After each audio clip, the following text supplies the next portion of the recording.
Listener discretion is advised. Real Housewives ASMR. Okay, but you are listening to Wine and Crime, the podcast where three friends chug wine, chat true crime, and unleash their worst Minnesotan accents in whisper form. ASMR Real Housewives. I'm Kenyon. I'm Lucy. I'm Amanda. Thank you so much for joining us today. It's really hard. We've been talking to each other in this whisper voice for like a solid 30 minutes. So now it's really hard. Can't get out of it. Yeah, it's not soothing to use our normal voices. It's like weird It's the to opposite. use regular volume voices, It's but we're going to upsetting. try because I'm sure this is annoying for everyone else. Okay. When have I ever cared about that, though? All right. We have a very special fan pick this week brought to you Yeah. by Tina Dalton. Buckle up. This is going to be a doozy. It's going to be a real fucking doozy. My case is so sad. Yeah. So Tina has selected the very interesting topic of conspiracy theorist crimes, which This is a good one. I think it's important to place the blame on the theorist, the people who subscribe to these beliefs, because it's very easy to like distance it and be like, oh, conspiracy theories are so nuts. But like when real life people believe them, real life horrific shit can happen. Yeah, we'll talk about that in my case, too. But it's also like a lot of conspiracy theories are like white supremacist and capitalist manipulation of like dumb and vulnerable and susceptible people. We will get to it. We sure will. We'll definitely get to it. So it's like, yes, the theorist is responsible, but also the creator of the theory and just all of the collective perpetuation of the theory. Right. It's just a huge fucking animal. Yeah. She big. It's not great.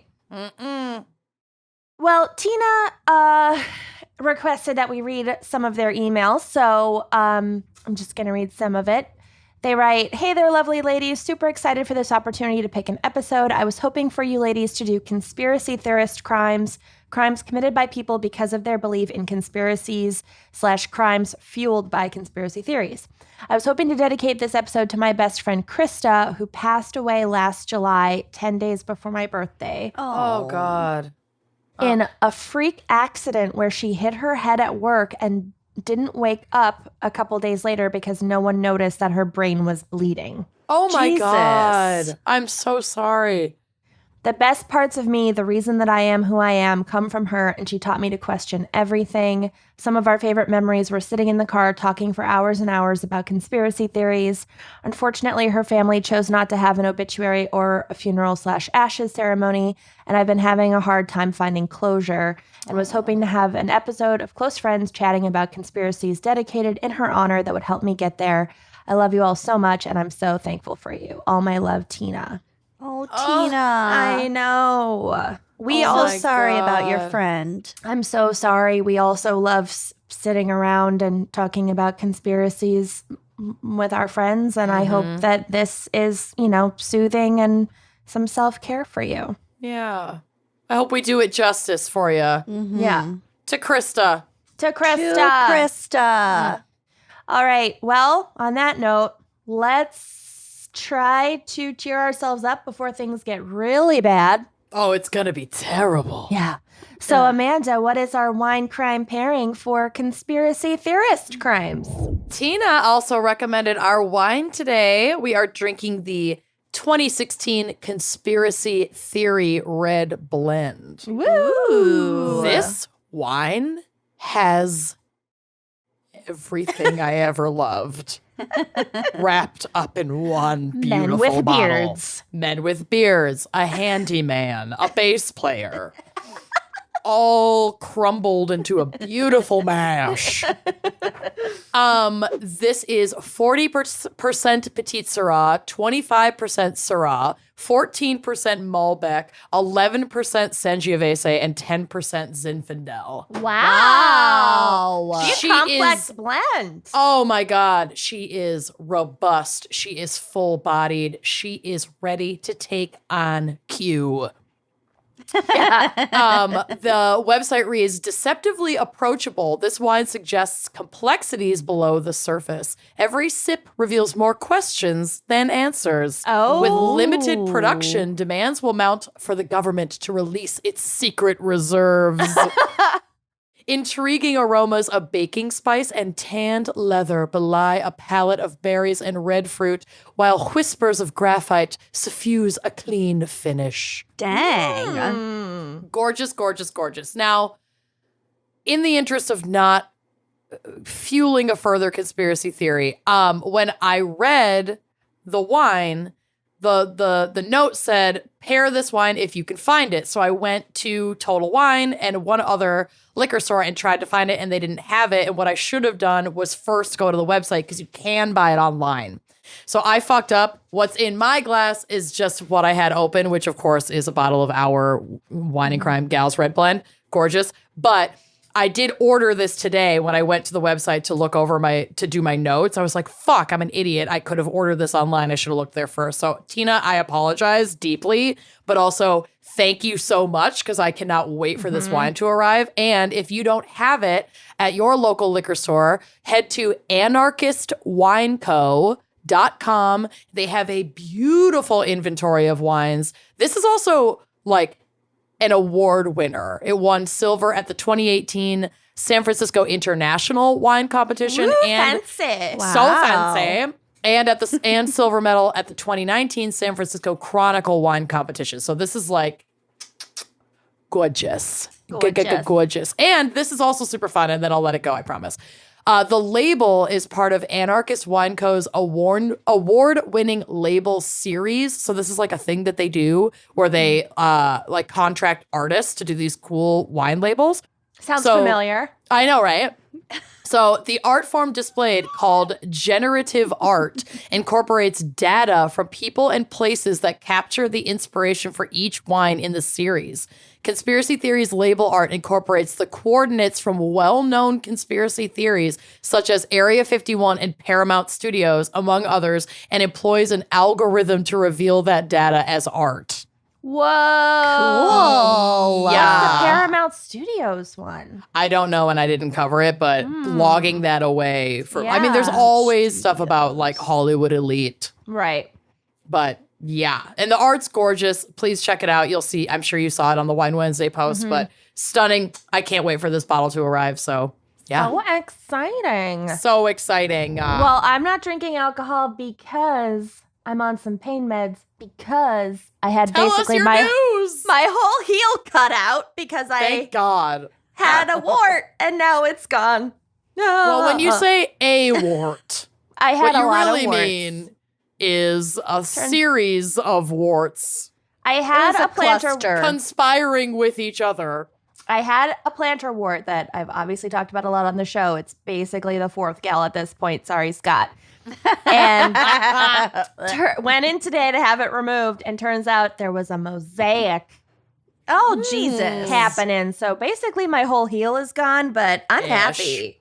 I love I it. want to see a picture of your gone heel. We'll I put will take a picture before and when I'm afters on the cleaning it. blog. Oh, I yeah. also, speaking of conspiracy theories, had to wear my I refuse to believe Raglan Yes. tee today for I this noticed episode. it. So if you're watching on Patreon, you see that I had to wear my appropriate costume. Mm-hmm. I refuse So to good. believe. Well, we know what conspiracy Amanda believes in. Mm-hmm. Created. Kenyon, is there one that you could like kind of? I could kind of see that the moon landing was fake. Mm-hmm. I could kind It's of not, see that. but I could see it. Okay. I could also see that like aliens are real, or we have some proof of extraterrestrial life that the government is keeping under wraps, because it would Yeah. make everybody go completely nuts. Yeah, if they had proof, they certainly wouldn't fucking Yeah. Tell I us. feel like Right. that's not even a conspiracy at this No, point. That's it's just probably it's just happening. reality. Yeah. right. Right. Yeah. But the moon landing one, I could see us being like, we did want to beat the Soviets or Right. whatever. Real bad. yeah, exactly. And at the time, the technology that we had, I mean, a calculator was like the size of our computers nowadays. Yeah, like, how my did they entire fucking- office. How? With what they had at the time? How? Women. Well, That's yes. That's Mathematics. true. Yeah, I don't or want to take away whatever. from their accomplishments, but I could see the government faking the shit I out of don't want to take away from anyone's accomplishments, and it's sus. that. Yeah, right? Those are kind of the only ones that I have. I could mean- see the JFK thing being a conspiracy, the second shooter on the grassy knoll, and also that the CIA for surezies assassinated Martin Luther King Jr. Oh, that's, any- again, not a conspiracy. Right. Any of the Just CIA true. things are like fofty and not that crazy. Like for me, it's like the conspiracy theories that I think are plausible are like ones that are relatively small and contained, Sure. and like the government, like a specific agency of the government that we know has acted shittily in the past, doing one more shitty thing, Yeah.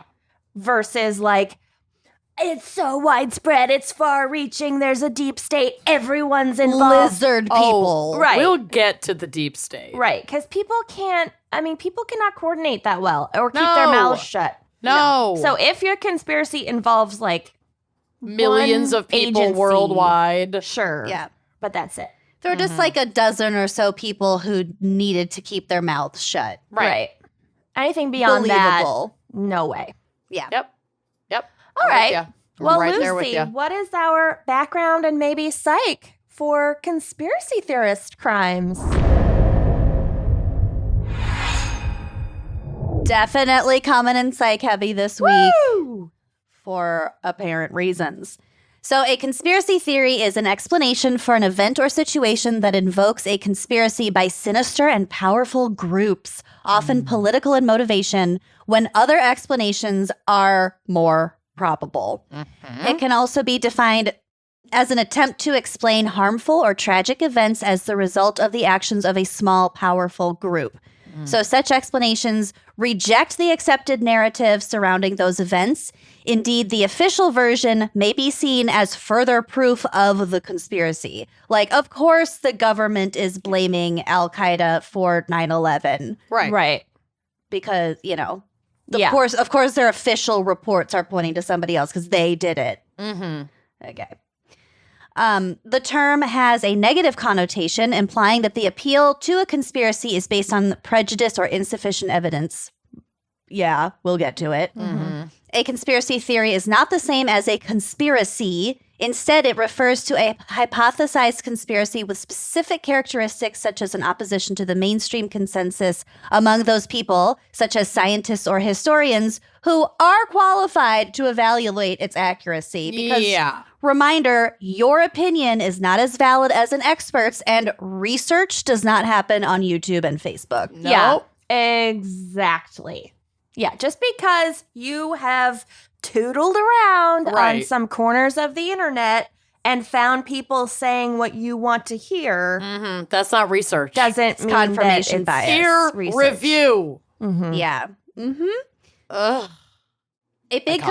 A big component in conspiracy theories is the idea of circular reasoning, which is a logical fallacy in which the reasoner begins with what they are trying to end with. Yep. The components of a circular argument are often logically valid because if the premises are true, the conclusion must be true. So, for example, if you were to say, the Bible is true, so you should never doubt the word of God. This argument rests on your prior acceptance of the Bible being true. Got it. Another component is biased assimilation, whereby information that supports one's position is uncritically accepted, whereas contrary information is scrutinized and discredited. People Which in is general, how everyone consumes news Right. in America Yep. today, yep, Everyone. Mhm. including me. People in general also tend to credit human motivations over random chance or circumstances in big traumatic events and occurrences.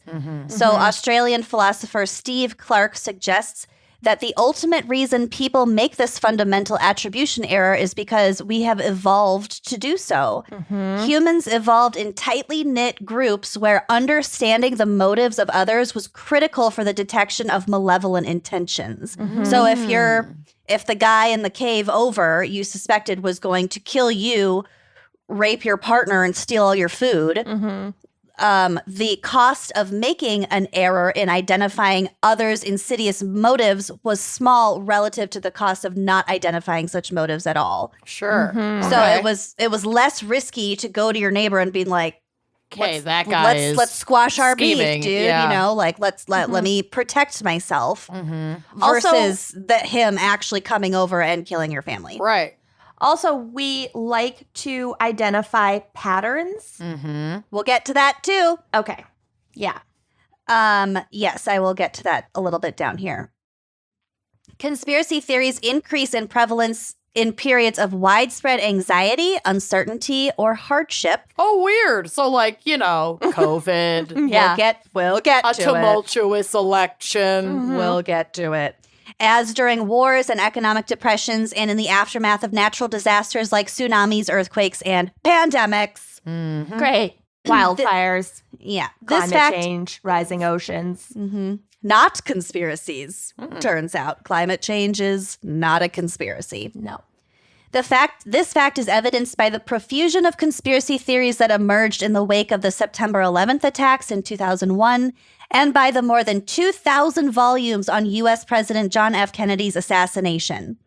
This suggests that conspiratorial thinking is driven by a strong human desire to make sense of social forces that are self-relevant, important, and threatening. The content of conspiracy theories is emotionally laden, like we talked about the pedophiles in Hollywood, this whole save the children thing. Oh, of course, we'll on the get to surface, There's something about pizza. the Pizzagate. Oh, we'll get to it. Okay. But by just doing hashtag save the children, of course we all want to save the children. Right. But it's they get you by your emotions. Yeah. Well, and they also then, like, with the hashtag thing specifically, they bog down what's actually a useful fucking hashtag for organizations that are working to fight, like, child trafficking and child sexual abuse and overwhelm those spaces with conspiracy theorist bullshit. Yeah. Thus actually hurting the the very children. thing you're trying to save. Uh-huh. It's great. Yeah, Hillary Clinton does Save the not children, have but just a don't sex dungeon. get vaccinated so the children can die. It's great. Makes perfect sense. It's super great. So the content of these conspiracy theories can be super gratifying when you allegedly discover it. Yeah. So when you look on YouTube and you're like, oh my God, A to B to C, this makes total sense. And you get a high off of feeling like you're the smartest one in the room. Yep. Like you know things that other people don't. I had this like weird little phase when the Enron scandal first broke. First of You all, were all about the Enron the thing. Enron scandal broke. There was nothing more to find out. It was already out. We but knew everything. But I was little. I don't know, 6th grade, whenever that happened, whatever. And I remember like searching on like the proto-internet and being like, okay, there's Inserting my AOL disk. Yeah, Exactly. It was like to crack reading the case. It was like reading articles and like recognizing someone's name and then like finding something else and like recognizing the name again and being like, it all circles back. And I was like a child. So it was just like a fun game. But that is what full on fucking adults do. And it's really bad. Yeah. So Yeah. think of that plus being an adult plus like Facebook. Yeah. It's that on fucking speed. Okay, so the evidentiary standards for corroborating conspiracy theories are typically weak and they are usually resistant to falsification. So when someone says, yeah, that's what they want you to think, Yep. it's like, Yeah. okay, I believe what is it that going you to take? believe you've been in the Space Needle. What is it going to take to convince you Right. that you're wrong, Amanda? People don't want to, they don't want to be convinced. No. I can't be convinced. Holograms are very advanced.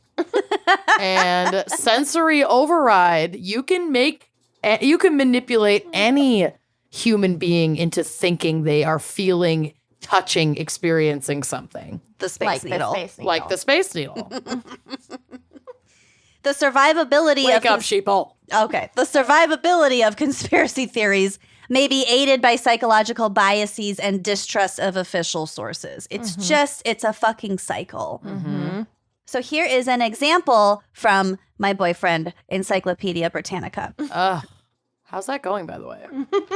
Solid, baby. We're fucking solid. So glad. Researchers have investigated belief in AIDS conspiracies, the belief that AIDS was created by the U.S. government to kill homosexuals and African Americans, and attitudes toward condom use. This research has shown that the more strongly African American males believe in this conspiracy, the less favorable their attitudes toward condom use are, and in turn, the less likely they are to use condoms. That is so bizarre because that is just like the lot. First of all, it makes no fucking sense to me. Like, if it's so similar to the anti-maskers. Yeah. Being like, China created COVID in a lab. Okay, But so it's a hoax, and I don't need to wear a mask. Right. It's like, but if China created it in a lab, then you're saying it exists. Right. And it's deadly.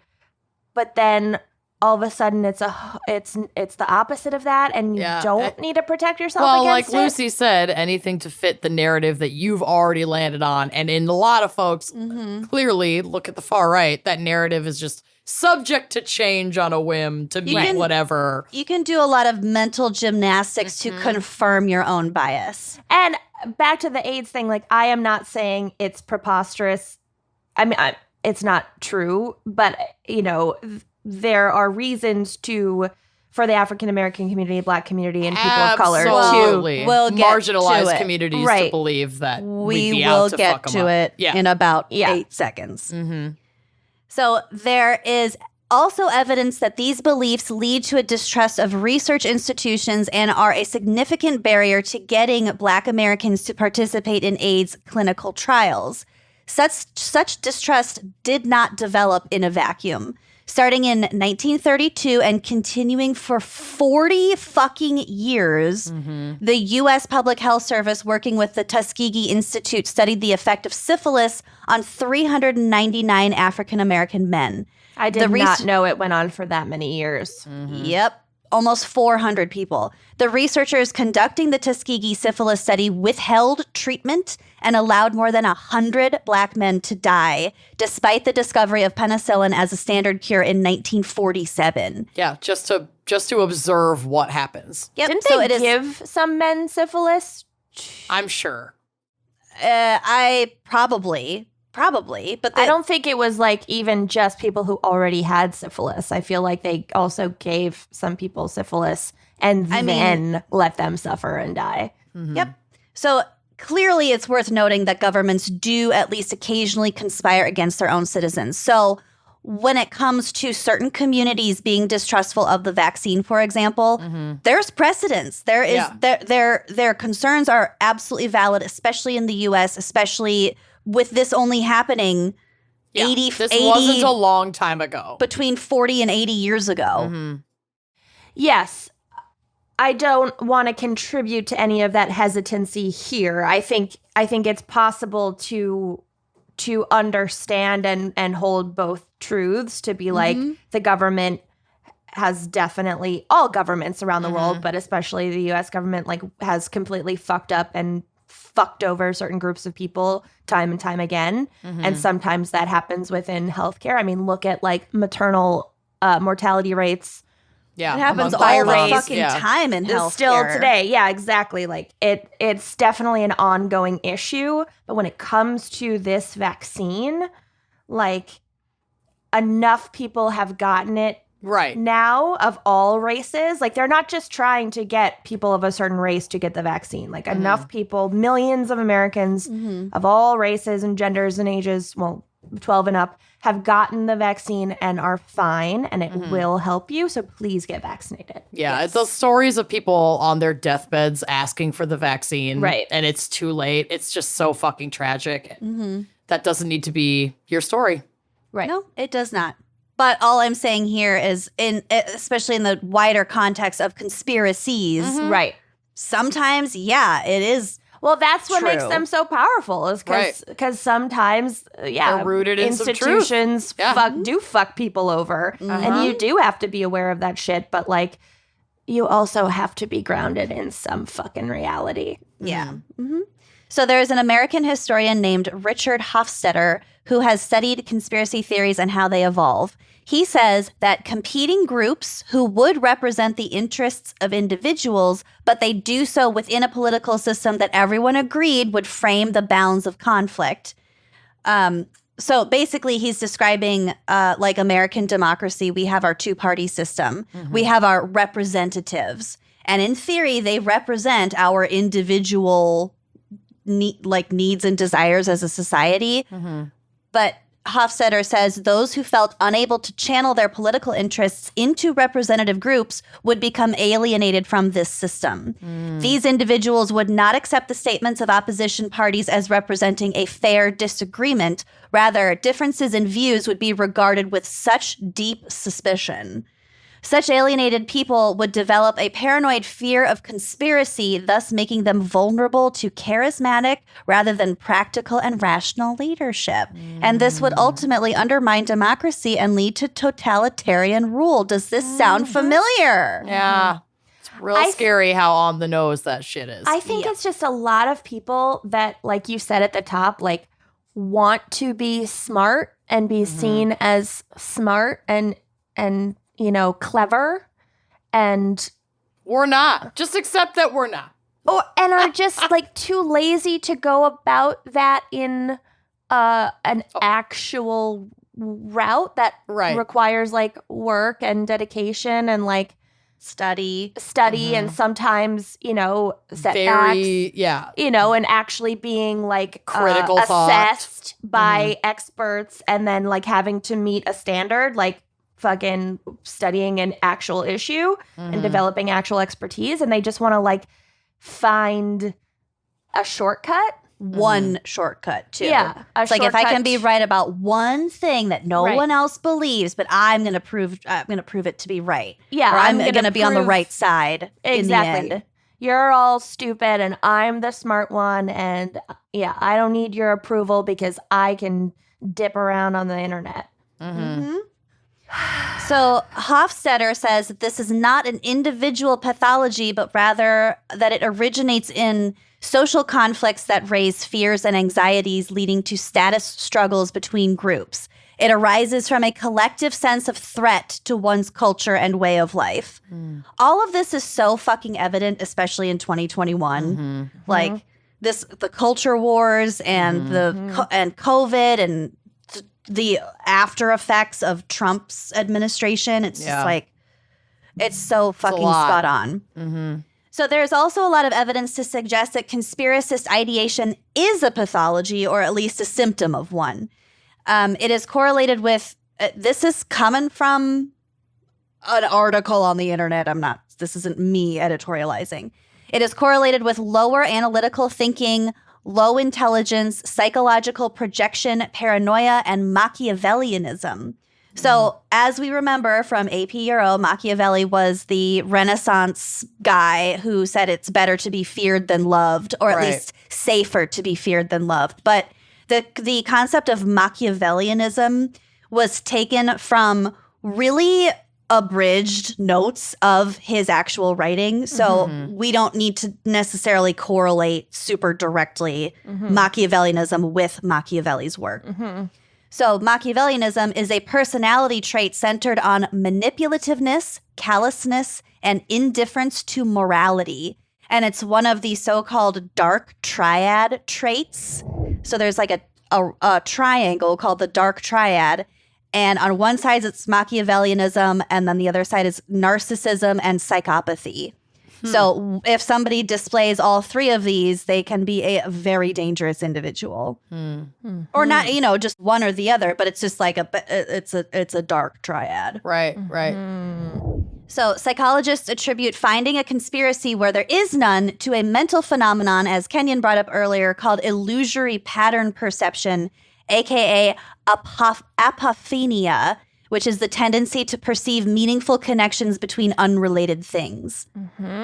So you can see a lot of examples of that in like gambling, for example. Yep.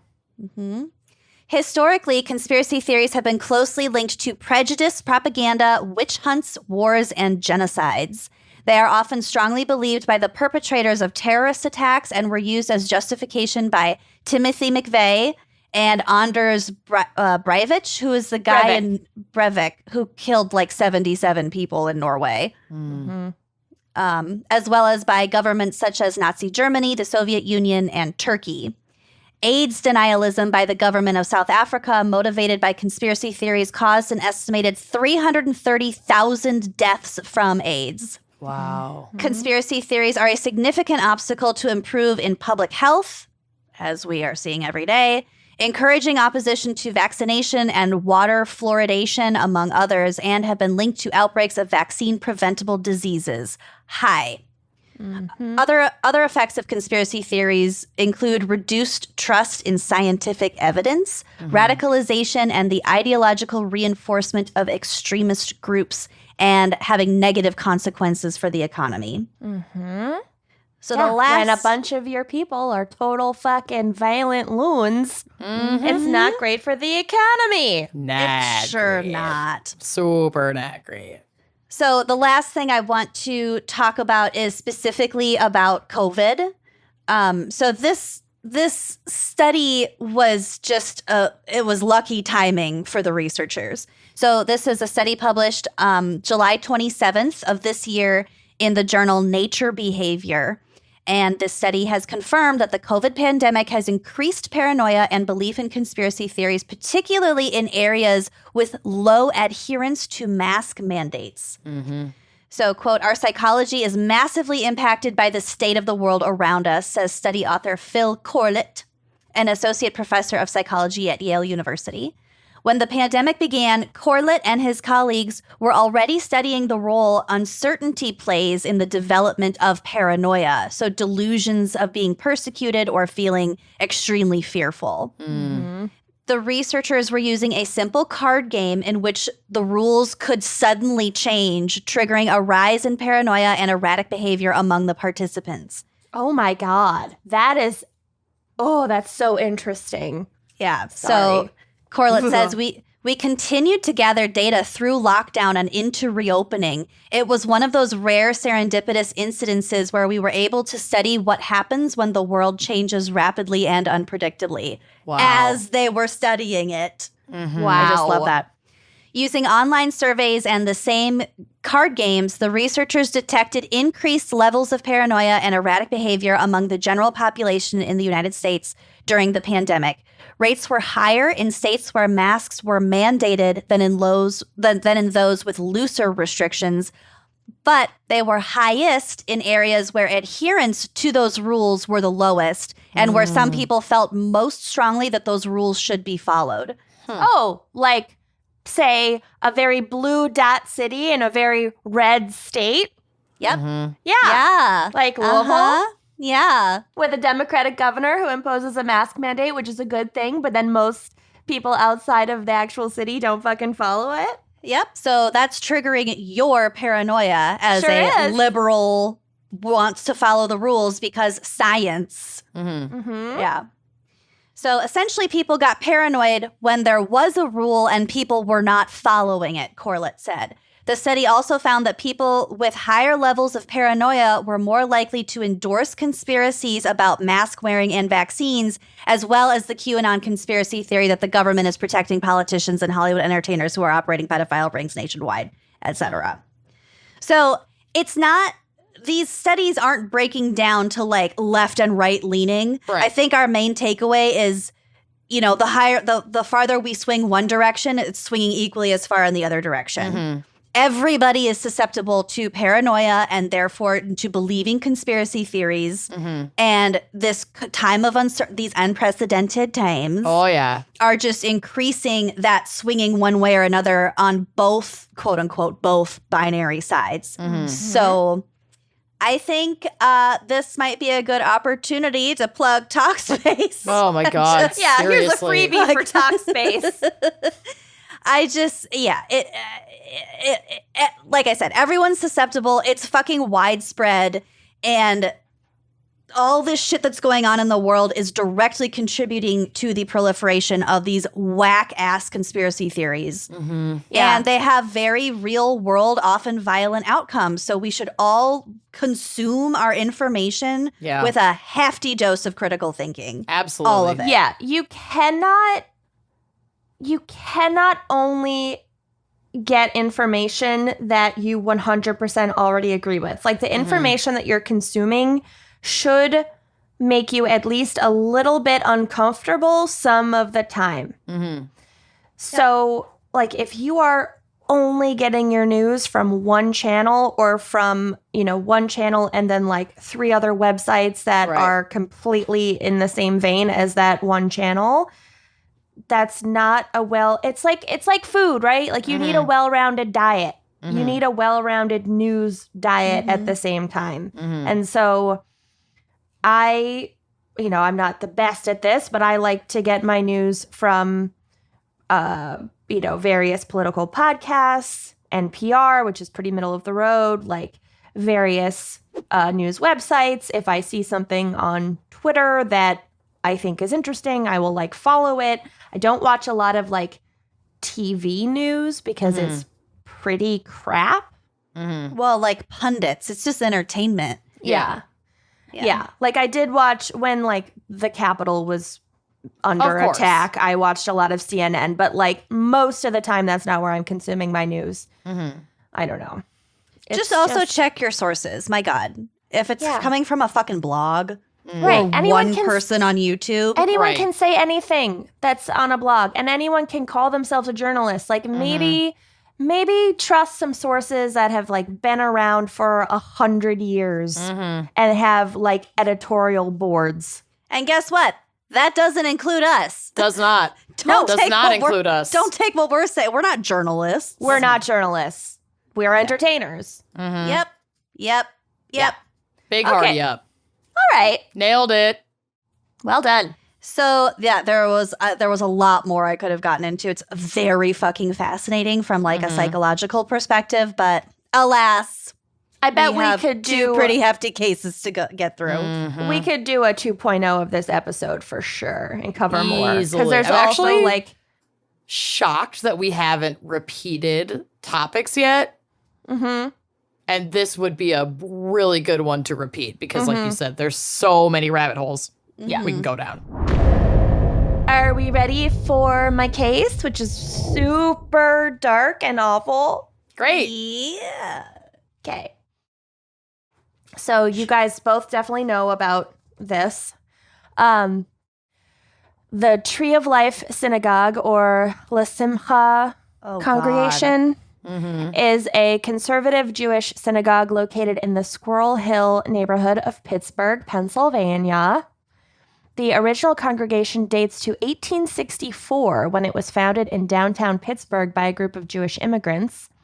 Today, the synagogue describes itself as as traditional, progressive, and egalitarian. And you may think that it's tough to be both traditional and progressive. But the temple is large, and it's also this beautiful building. I don't know if you've seen pictures of the building. It's really pretty. And today, it is actually home to 3 distinct congregations that share the space. And they hold services on separate floors of this large building. So within Judaism, as within other religions, there are all different levels of observance and belief and values and priorities. So that makes sense. So tragedy struck this longstanding institution around 9:45 a.m. on the morning of October 27th, 2018, just as services were getting underway. A, quote, bearded, heavy-set white male entered the building armed with an AR-15 semi-automatic rifle and 3 semi-automatic pistols. This was the shooting that he like live streamed, right? I thought so. I didn't read anything about that. Oh no, that was the one in New Zealand, Yeah. right? Was I don't know. that I sound like a fucking idiot. I No, mean, no, What- it's sad that there are so many that could fit that Yeah, description. there are so is many really mass what's- shootings. Yeah. I think it was the Christchurch in New Zealand that was live Yeah. streamed.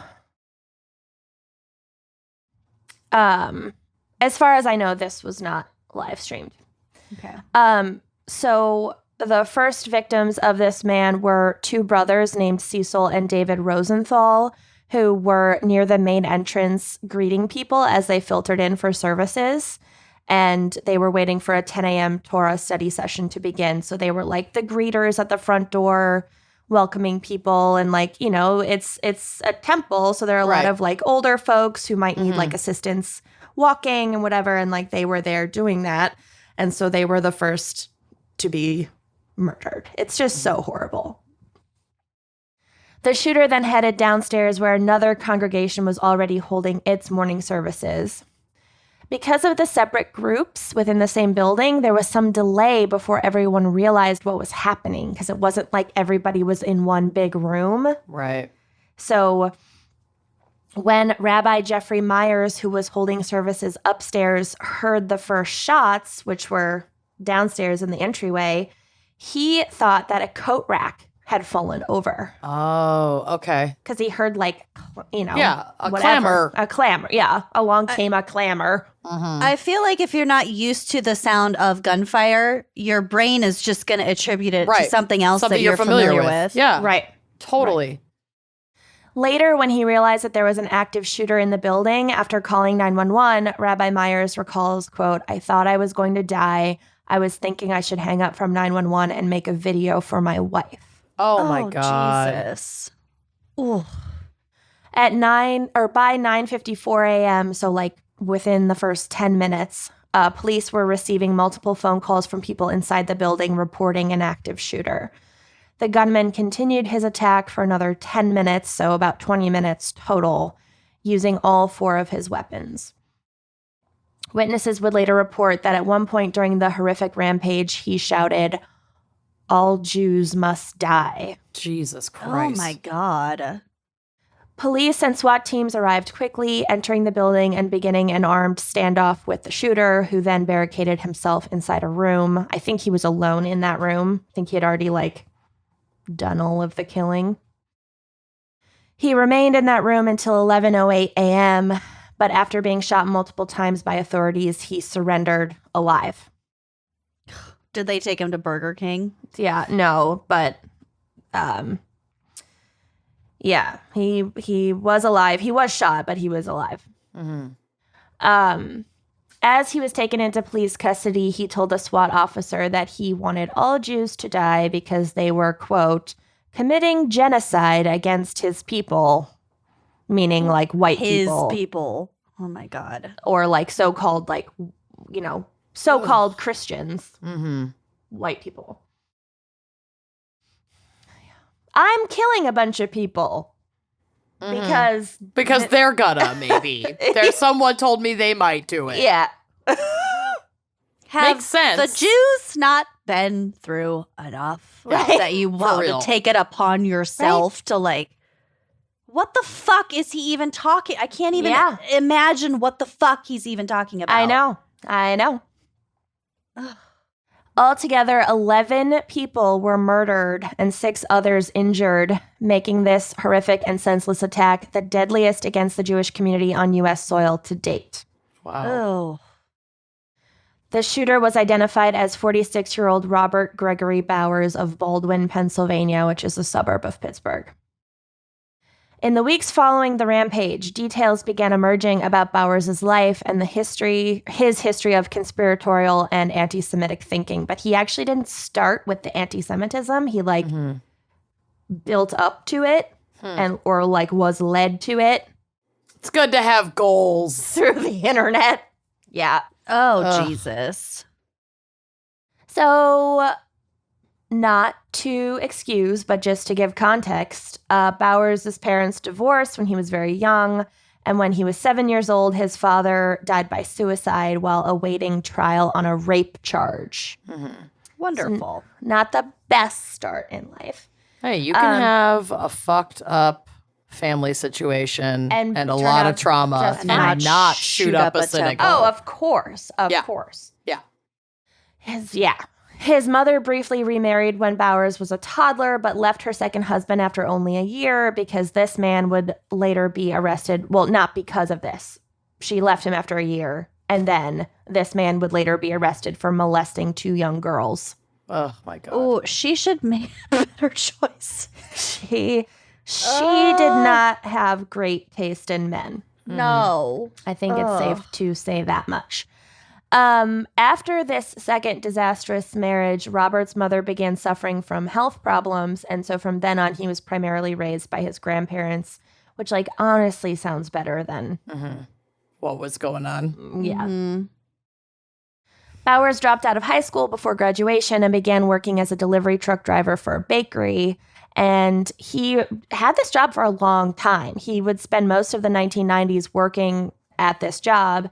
And by many accounts, this is the last time that Bowers would spend any semblance of a normal social life before eventually being entirely consumed by paranoid antisocial conspiracy theories. Yikes. So, like, in the 90s, he was relatively normal, Right. driving his truck, had some friends, Contributing to was- society. was holding down a steady job, you know. Seemingly stable. Yeah. His colleagues at the bakery described him as, quote, a guy who liked beer, Hooters, Oh, my God. action films, and guns, All right. with a bit of an anti-government streak. Oh, my God. Did he like to rail against technology and manifestos from his cabin in the woods? Almost. Oh, So Lord. still, a man named Robert Walters, who was best friends with Bowers during this time, has said of that period, quote, he wasn't like that back then with the hate. He was a happy dude. So, like, he was a little bit of like, look, keep the government off my guns. Right. You know, I don't want to pay taxes, Right. but not Not alarming anybody. Not kill all Jews. Right. not a Nazi. Right. Yeah. Okay. So even back then, however, he did seek out and strongly believe in conspiracy theories. They just mostly centered around government corruption rather than hatred for a particular group of people. And people in his life seemed to view it as a quirk of his, but Oh not my a God. huge cause for concern. Take that shit seriously. The owner of the bakery remembers that Bowers had made an effort to convince him not to deduct federal income taxes from his pay because of how much he hated the government. And it's like, Okay, they're gonna come get it. yeah, like, okay, if I You know- don't Well, wait, deduct if you, this, then Oh, you're going to federal. have to pay it. Like, I mean, you could Yeah. move to a state that doesn't have state income tax, but your federal income tax is still gonna be owed. right. So, like, your employer deducting it is just saving you time and hassle.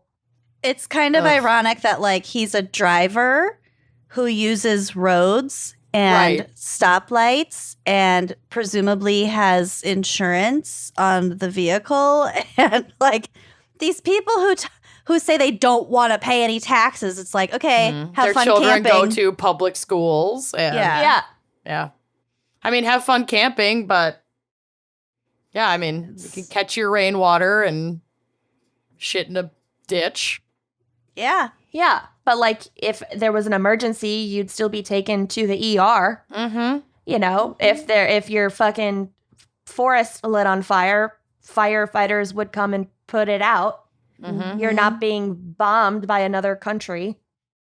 Well, and if you want that forest to be yours, you got to pay some taxes Right. Yeah. Yeah. on that land. The tax thing, it just, to me, the anti-tax thing is just like a temper Nobody tantrum. likes paying taxes. Yeah, Temper sucks. tantrum. You got to think about it. Think Yeah. of why taxes exist. you could talk about, like, I have an issue with billionaires not paying any taxes. Absolutely. You could I have an issue with high where- taxes. Like, well, of if you course. actually are informed about what is high and Exactly. what is Where that, what you how that just money's don't being like. I'm saying distributed. I'm saying you could have valid beef with high taxes. Sure, Lord yeah. knows throughout history there's been plenty of beef or with high where your taxes. tax money is going, you know? I Exactly. don't like that there are fucking increases in the military spending every fucking goddamn year. Exactly. But to say I don't want to pay any taxes. It's like, Yeah. who the fuck Well, do you and think people you get are? Too so- fucking bad. And also, it's so frustrating when it's like, yeah, but if everybody, like you said, if we were taxing the rich and we were properly all paying taxes, you'd actually save a fuck ton of money in other areas of your life where everything is so privatized and in this competitive capitalist market. Think about how much people don't want to pay more in taxes, but then imagine if you didn't have to pay any of the shit that for you your pay medical for in your bills healthcare. yeah. That's why everybody. That's why everybody being like socializing healthcare is so stupid. It's like actually, it's really not. You know? Probably You gonna would save save you money. money. It's going to save you money Yeah. because it would require us to actually tax the It'll extremely save you money wealthy. and it'll save you a shit ton of time and convenience. Think about every fucking second you have spent on hold trying to get an answer about a fucking healthcare today. bill. Yeah, Amanda did it today. Kenyon did it today too, kind of. Having to get like a referral, having to have like a consultation before you have a procedure. It's like, dude, I know it's a plantar wart. Take it out. I don't need to come here 3 times. Right. I've Googled it.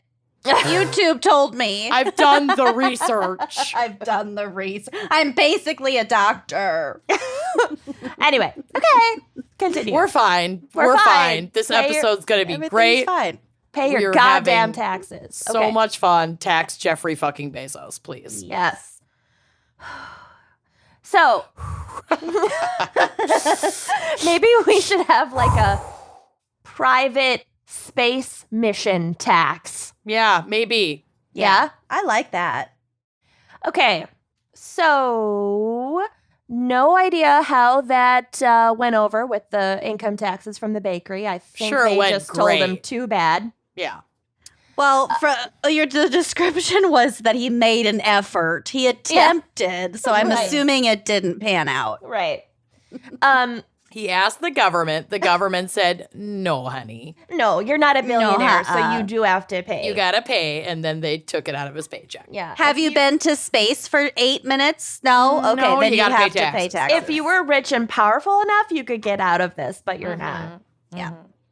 A neighbor from these years recalls that Bowers would keep a shotgun by his front door, which he said was there, quote, in case the United Nations blue hats came to get him. You know what? Makes sense. Hold on. He lives in Philadelphia? Pittsburgh. Outside of Pittsburgh. What the fuck? Okay. All right. Okay. They're coming. There's no arguing with this person. Right. There's no such thing as a small town when it comes to the UN blue hats. I almost said big hats. The UN's not, the blue hats aren't going to Pittsburgh. Also, I just want to explain. Can we write a movie called The Blue Hats Go to Pittsburgh? Mr. Smith goes to Washington. I just want to explain a little bit how the UN fucking works.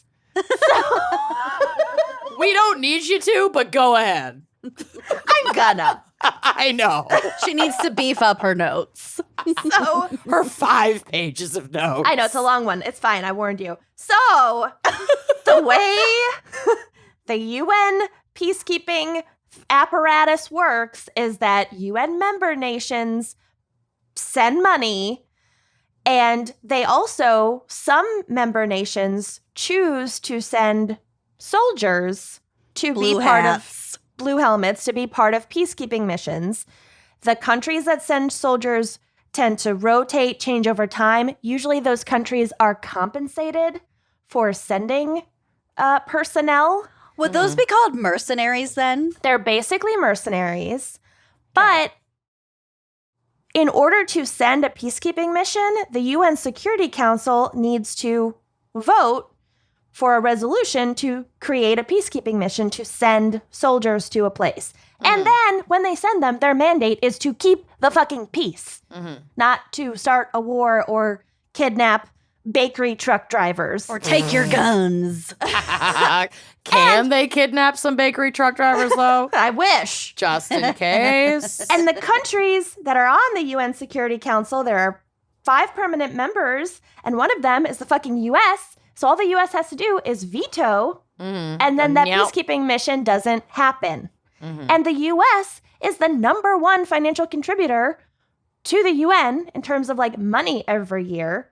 So like, what is he fucking afraid of? I don't understand it. It's well, like, if he's a lot of conspiracy theorists are very anti-government. Like he doesn't care. He might not care that he's an American.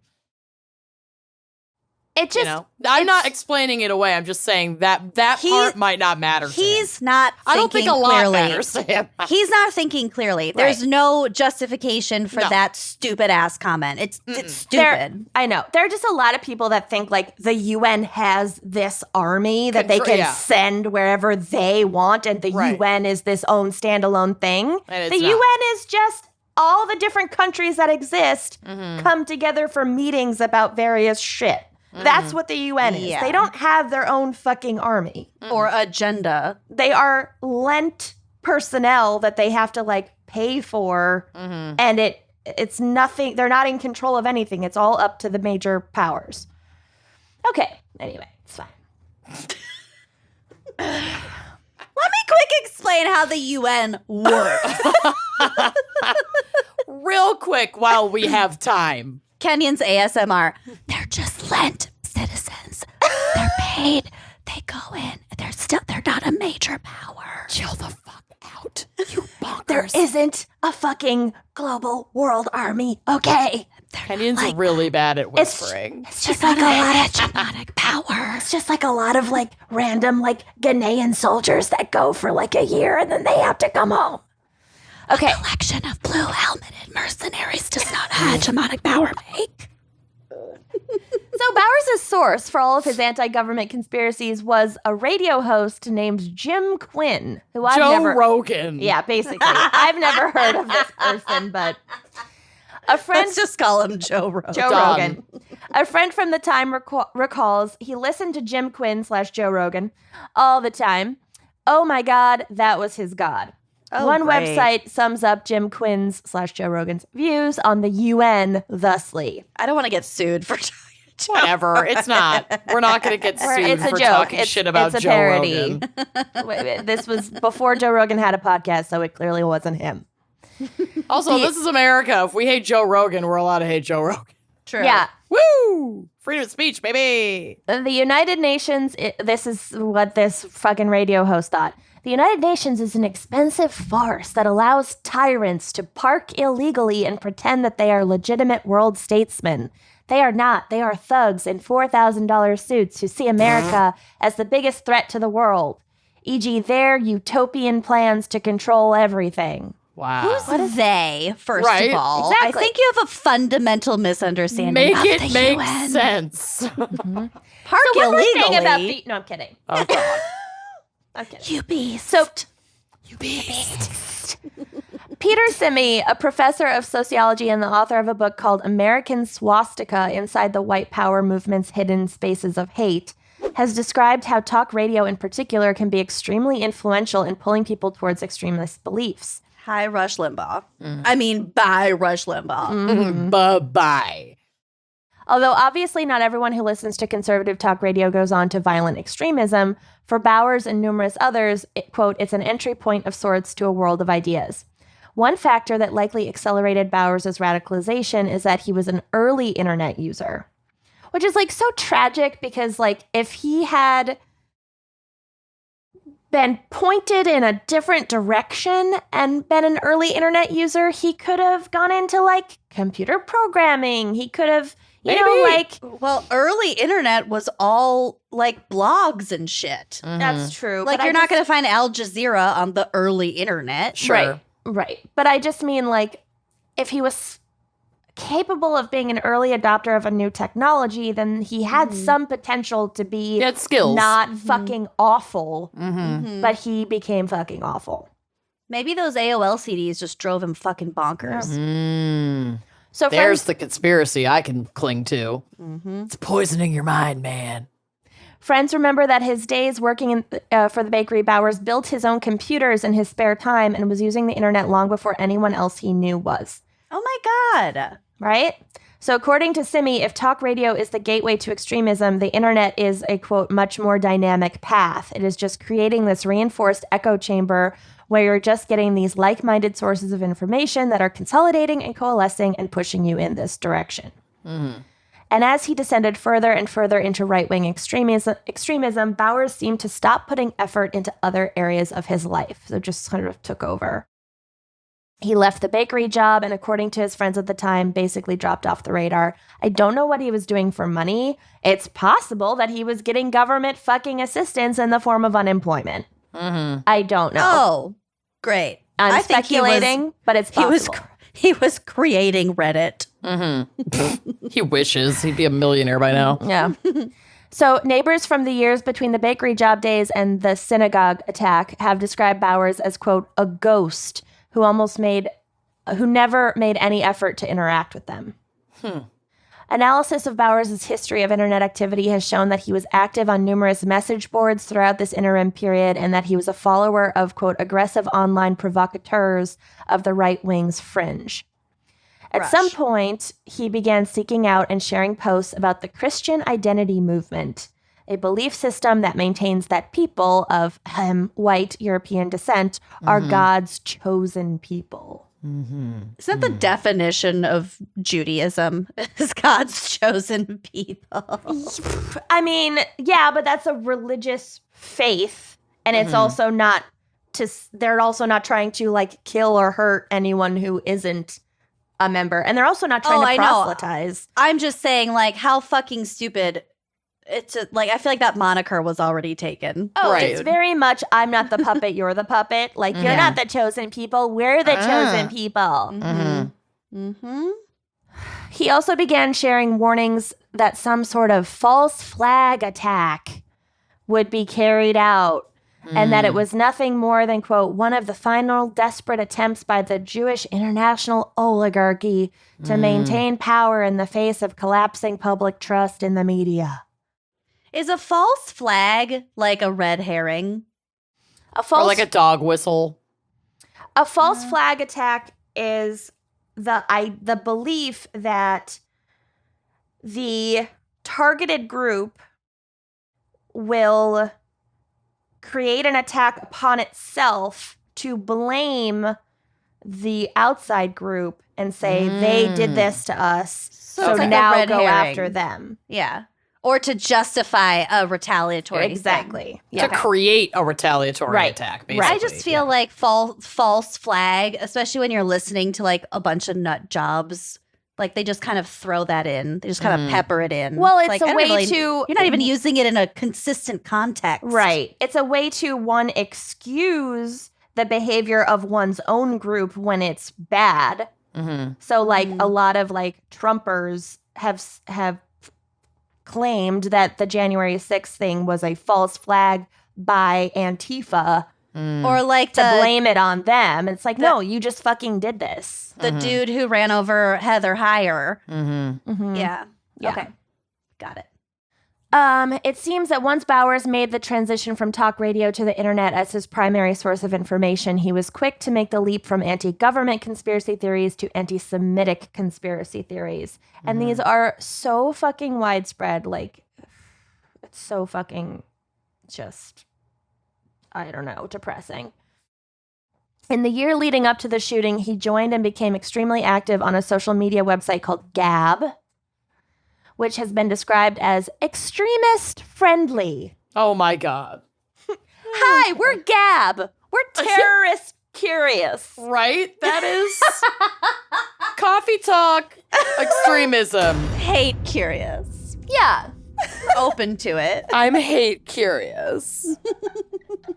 We're Unabomber friendly. Oh my God. Bowers is Self-publish your manifesto today. right. Yeah, For we're the low price of. $0. Peer-reviewed manifestos. We're terrorist fluid. Yeah, exactly. So Bowers' profile on Gab included multiple instances of Nazi and white supremacist imagery and the following text, quote, "Jews are the children of Satan. The Lord Jesus Christ has come in the flesh." I don't fucking know. In the weeks leading up to the massacre, Bowers shared numerous memes on Gab related to the supposed caravan of immigrants moving through Central America. Remember the caravan? I do. That Did it never ever came? arrive? I don't think so. No, I don't think so. And began posting about Jewish involvement in, quote, mass migration to the U.S. So in particular, he focused his anger on a group called HIAS, which actually I have a friend who used to work there, formerly known as the Hebrew Immigrant Aid Society. It's just a small nonprofit. Actually, I don't think it exists anymore, but it was just a small nonprofit that helped immigrants, Sure. immigrants and refugees resettle in the U.S. I mean, how dare they, Right. first of all, The balls. right? And he wrote, "You like to bring in hostile invaders to dwell among us." Okay. It's like, first of all, there are so many immigrant and refugee aid societies. There are tons of Christian ones. Uh-huh. You're not Yeah. fucking freaking out at them. It's just so nuts. I don't even know. He also shared numerous posts about the claim that, quote, Western civilization was headed towards extinction unless something was done to stop it. Red, white White. people. Yeah, it's also unpack some of these fucking terms. Like when you say Europeans Yep. or white people or Western Western. civilization, what do those fucking things even mean? And if you actually read a fucking book once in a while, you'll realize that those are all fucking constructs and there's Yep. no pure anything and we're all from something else. Mm-hmm. And everything is borrowed from something else to create civilization. Okay. Finally, This one's hitting home for Kenyon. She's highly paranoid. I am real pissed. She's susceptible right now, so I should really start. This is my moment to start talking about. This is your the Space moment. Space Needle. Yeah, The this is so-called it. Space Needle. Listen, girl, you want to get into conspiracy theories? Oh, got a Okay. doozy for you. So finally, just before the attack, he posted on Gab, quote, HIAS likes to bring invaders in that kill our people. I can't sit by and watch my people get slaughtered. Screw your optics. I'm going in. Oh God. Ugh. There's always that video game macho thing. If you're part of it. dating right I'm now going in. and you're swiping on a Tinder profile that reads "Screw your optics," swipe left. Yeah. Mhm. This person's probably not based in a reality, some sort of Also- stable reality. Not that any of this makes any sense, but the synagogue that he chose to attack has nothing to do with this other Jewish organization, No, they are not. which Jewish also is people are not not a doing anything monolith. wrong. Do lizard people have anything to do with pizza? Have anything to do with pedophiles? Have anything to do with the flat earth? Right. In So- some people's minds, they're all working together.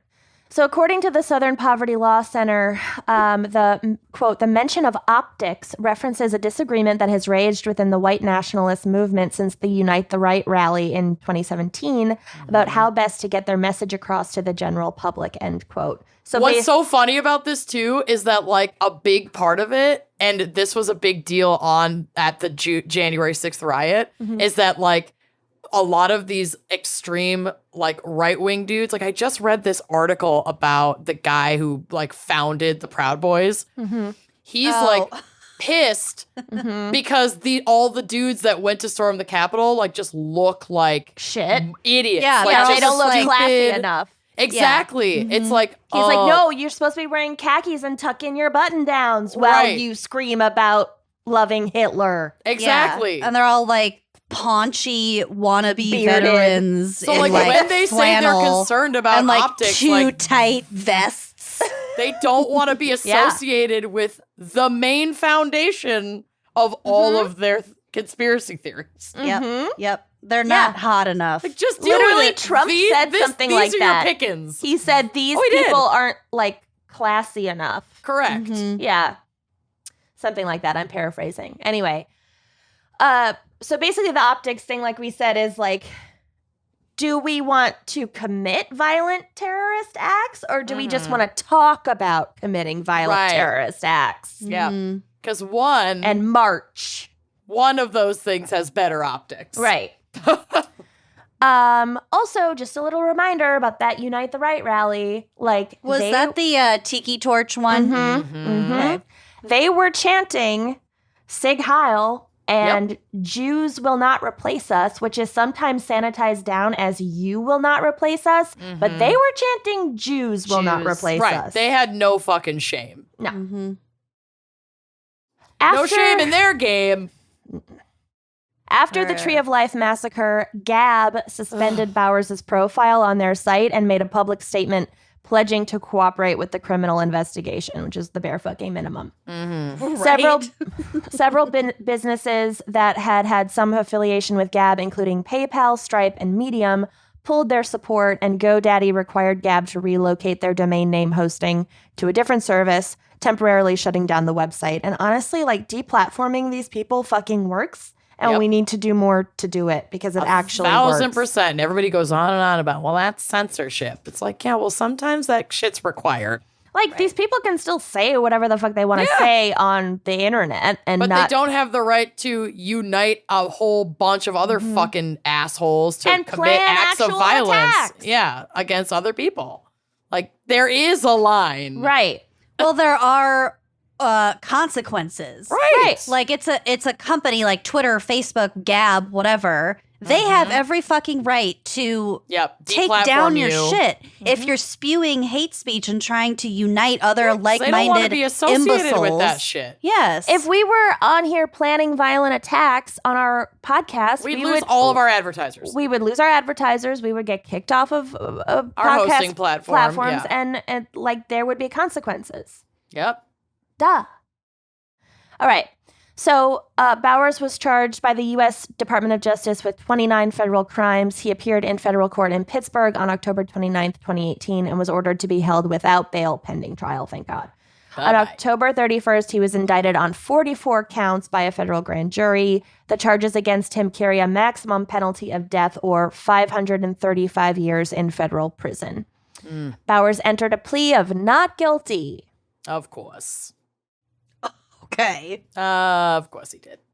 On January 29th, 2019, the grand jury indicted Bowers on an additional 19 counts, 13 of which were for hate crimes. The Justice Department is seeking the death penalty, but Bowers' legal team, which includes an anti-death penalty advocate known for representing high-profile clients, has been pursuing a plea deal. I'm guessing he's probably going to escape the death penalty. I also don't know when the last time they had the death penalty in Pennsylvania. I feel like I mean, none of us are a fan of the death. No, Right, I right. I just want him to go to prison forever. Rot in plenty. prison. Yep. Right. There's still no trial date set due to like ongoing negotiations, and also COVID-19 delayed some things.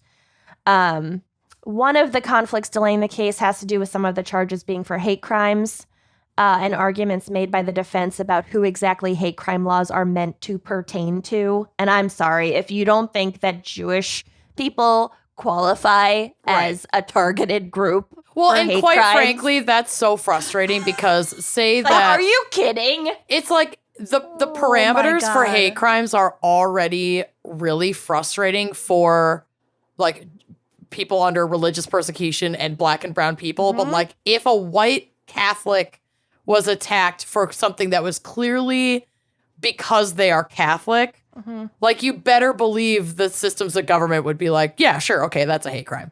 Well, this person, this defense team is arguing, and maybe they know that this is a fucking stretch and they're just grabbing at something. I don't know, but it's fucking absurd.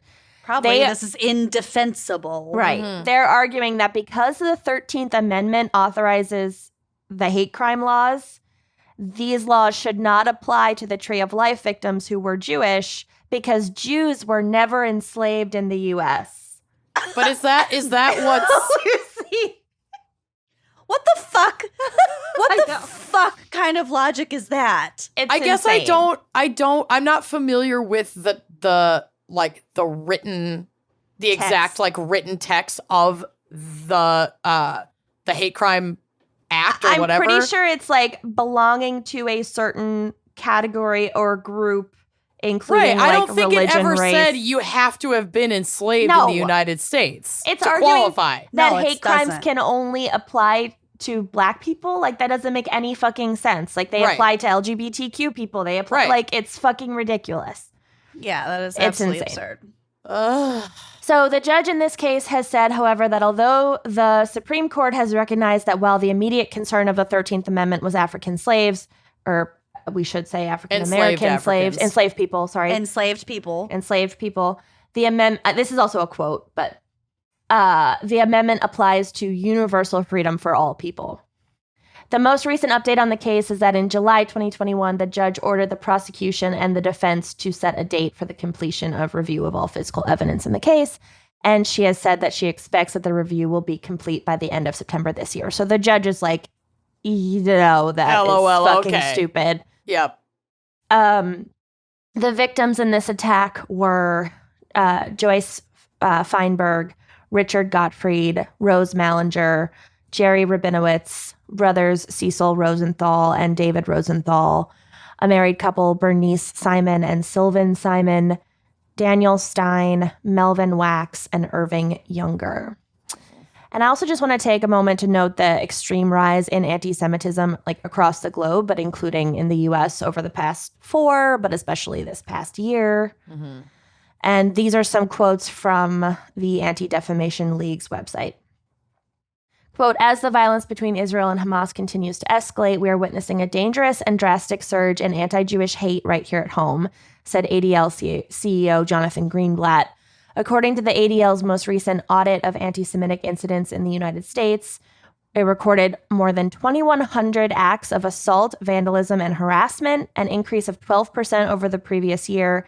And this is the highest level of anti-Semitic incidents since the ADL's tracking began in 1979. And that is actually out of date, this 12%, because actually lately it's been a rise of like 300% over the past year. Like, Jesus anti-Semitism is fucking blowing up around the world, and it's very, very scary. And like, we need to attack it wherever it exists. Mm-hmm. Yeah. Jesus Christ. And donate to the ADL and also the Southern Poverty Law Center. Yep. Yes, both doing wonderful work. All right, so that's my case. I know it was long and really sad. All right, are you ready for my case? Yes. Maybe. You're not. I mean, no one is. You beast. I'm going to try to keep this brief, but my God, there's so much. Oh, Because God. today I'm going to be talking about QAnon. Thank God. And QAnon. Rhiannon. So, Stevie Nicks is Q. And that's my case. Okay. And also the violence that this conspiracy theory has left in its wake and continues to create, because it's not completely gone, even though it's kind of in a dormant weird ever since Trump lost the election. And we've No, they're just waiting till September. kept Something waiting. big is happening in Oh, September. right. It It's just always keeps- gonna, yeah. They just it gonna keep reminds pushing me it. of in Parks and Rec when the death cult keep reserving the park because Zorp is going to come and like burn all the flesh off of everybody, and they just keep getting the date wrong. Yeah. It's so good. We misread the signs. Yep. We got to go back to the literature. Exactly. Reanalyze.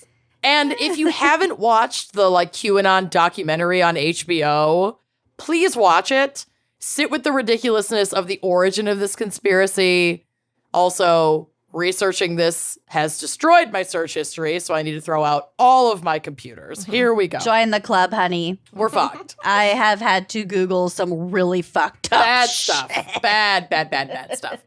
So QAnon first came to the internet in 2017 when an anonymous account going by Q Clearance Patriot posted to the cesspool of internet message boards known as 4chan. I feel like 4chan has an odor It that I can smell. absolutely does. 4chan is known for its comfort in hosting extremist viewpoints in every facet: race, religion, politics, you name it. They're not going to shut down conversations They're about it. terrorist curious. Basically, They're yes. Gender. extremist friendly. Extremist friendly. It's a breeding ground for white supremacist ideation. It's honestly one of the most disgusting places on the mainstream internet. Like, this is not a dark web message board. Anybody can go here. Your children could accidentally Google this and end up there. Or purposefully. Yeah. Q's post. Or your parents. Or your parents. More worrisome. Yeah. Q's post, the first post that came up, claimed that they were a high-ranking government insider ready to blow the lid off some intel that reveals former President Trump is fighting against a global democratic ring of child abusers. Well, I have no further questions. If they say Done. that they're a high-ranking government insider, Behind an anonymous username on a message board that literally anyone can access. No notes. No notes. So this is from The Guardian. Quote, the conspiracy theories narrative includes centuries-old anti-Semitic tropes like the belief that the cabal is harvesting blood from abused children. And which it is names, literally a conspiracy theory from the fucking Middle Ages. Yeah. Oh, yeah. Get Centuries over old. it. And it names specific people, including Democratic politicians and Hollywood celebrities, as participants in a global plot. Experts call these extreme, baseless claims, quote, an incitement to violence. And so Pizzagate, I don't really talk about it much in this, but basically that was like this theory that these Democratic politicians would go eat regularly at this literal like pizza place in Washington, D.C. And the theory was that it had like a dungeon, like a basement. And they were going there to basically traffic children into the sex trade. And this pizza place had like an adjacent like arcade. Like it was a family friendly. Yeah, exactly. And It was people like a were little showing Chuck E. up there, Cheese. like storming this pizza place. And they were like, they were like, oh my God, our basement is storage for like No, they pizza don't even boxes. have a They don't even have basement. Oh yeah, that's right. There they don't is no have a basement. basement. Anyway, the It's a whole fucking thing is pizza bullshit. place. It's a It's pizza like if joint. you just were like, okay, Q actually stands for Quiznos. Right. And in every Quiznos, there is a radio tower 5G web that the Wait. aliens built.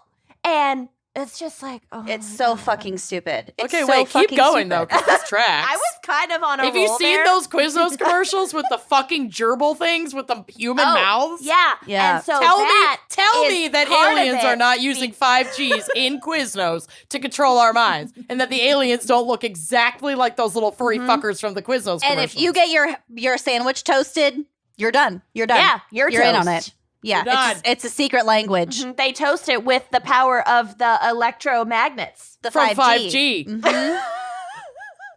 Fueled Wow. by And their children. tuna is Honestly- actually Soylent Green from the children, and you'll live forever because it has their blood in it. This Right. gold spins itself. I get it now. Yeah. This is from the New York Times. Quote, Q predicted that a war would soon culminate in what was called the storm, an appointed time when Mr. Trump would finally unmask the cabal, punish its members for their crimes, and restore America to greatness. End What's quote. really funny about this is that Donald Trump is a fucking pedophile. Yep. Uh-huh. He He's was like actually legit accused of BFFs. rape by a fucking 14-year-old. And he was like BFFs with Jeffrey fucking Epstein. Yep. Yep. Yo. Also, that's the title of that HBO documentary. If anyone's looking for it, I think it's called Into the Storm. That's right. That's right. Oh, it's so good. It's so good. I'm gonna watch it again. Do it. And what I just said is not a fucking conspiracy theory. It was No, a it's- literal that's real. accusation. Court documents. Yep. And this is not just a Republicans being bonkers and like Democrats are flawless situation. No, There A lot are- of liberals have been pulled into this shit. Oh my Oh, God, yeah. there are predators in every Yeah. fucking government system of. Oh, it, yeah. It doesn't matter. This is where I'm coming from here is actually pretty non-fucking partisan because I know that fucking Bill Clinton had photos with Jeffrey Epstein too. Like, Oh yeah, Bill I- Clinton is a fucking pervert. Yes. Yeah. And predator. no one is defending any of these individuals. And they also don't traffic kids through a pizza parlor No. in DC. They just They don't. don't fucking have to. They They're don't. rich people. If Exactly. they want to abuse children, Epstein they bought don't an need to go island. to a pizza parlor. They would go Right. to Epstein's fucking island. He bought an island. or to- Craigslist. Yeah, I mean, this is like we said earlier, it's like the clear path is usually the path that makes sense. They don't need to do this chessboard, Pizzagate bullshit to pull the wool over your eyes. They have enough money They just hire a fucking escort service. Exactly. To discreetly be predators without needing any of the rest of this to cover up their shit. If it just takes a couple $1 billion to launch yourself into space for 10 minutes in a dick-shaped rocket, you can imagine molest what you can children. do. Yep. You could buy an island and molest children That's what Epstein did. with impunity. That's you what don't Epstein even did. have to have an island, you don't. guys. You fucking don't. There are No. plenty of just websites with child sexual abuse material. Like, it's Absolutely, but I'm saying there's no specifically conspiracy. in There's the no roots of pizza this thing. conspiracy. Right. Yeah. That's what they're trying Yeah, to it's say, and overwrought. it makes no sense. It's not this fantastical thing. Right. God wish. God. Okay, so Sorry, regularly I'll try to stop screaming now. I can't, so please don't. Please join me in It's gonna be a my long screaming. episode. Regularly, Q would post updates that became known as Q drops, barf, like dewdrops, Q drops. Ew. First, they were posted to 4chan. Then he got like shut down on 4chan, I guess, because someone finally like sued. And they had ties to that fucking march with the tiki torches and all of these fucking demonstrations as well and inciting violence. So he moved over to a new site called 8chan and then 8kun. And all of this is like also a trail to who Q actually is, which again, I'm not going to focus on that in this episode because it's a lot. You have to go watch that HBO documentary. There is a reveal at the end, though. It's really interesting. Basically, like I said earlier, basically these different platforms are either moderated or literally built and created by the same individuals who are believed to be Q, who don't really have any stake in politics at all and just use Q to draw traffic to these sites for money. And so then like it I kind said, of got just a little fucking bit with out of people. their own they expectations. did. It's like this grew way beyond what we can handle. So just like most conspiracies, like I said earlier, it's a capitalist trick so someone can profit off the stupidity of the masses, fucking question everything, but not in this way. Like if someone's trying to get you to believe something really staunchly that's just really grandiose and bizarre, they probably want something from you. Or someone at the top wants something from you. Like that's what you should be questioning. Right? I don't. But the this vaccine, guy has I no can't. stake. This guy has like- no dog It's in like that the fight. skepticism is like, it's misdirected. And it's not healthy. Like there are healthy levels of skepticism that we should all have. This is not health. This is harming people. It's like you're being skeptical. You're only pointing your skepticism at logic and facts and the truth and not conventional at wisdom. Bizarre, And- grandiose, And delusional not at ideation. the fucking scam artists that are using you. Using you. Exactly. You're being fucking used. So these Q drops would contain coded messages alluding to illicit behavior of mostly Democrats who held positions of power or previously held positions of power. And I'm not going to read it, but there's a screenshot of one on the drive that'll be on the blog so you can see how like the coded quote unquote messaging would be, made.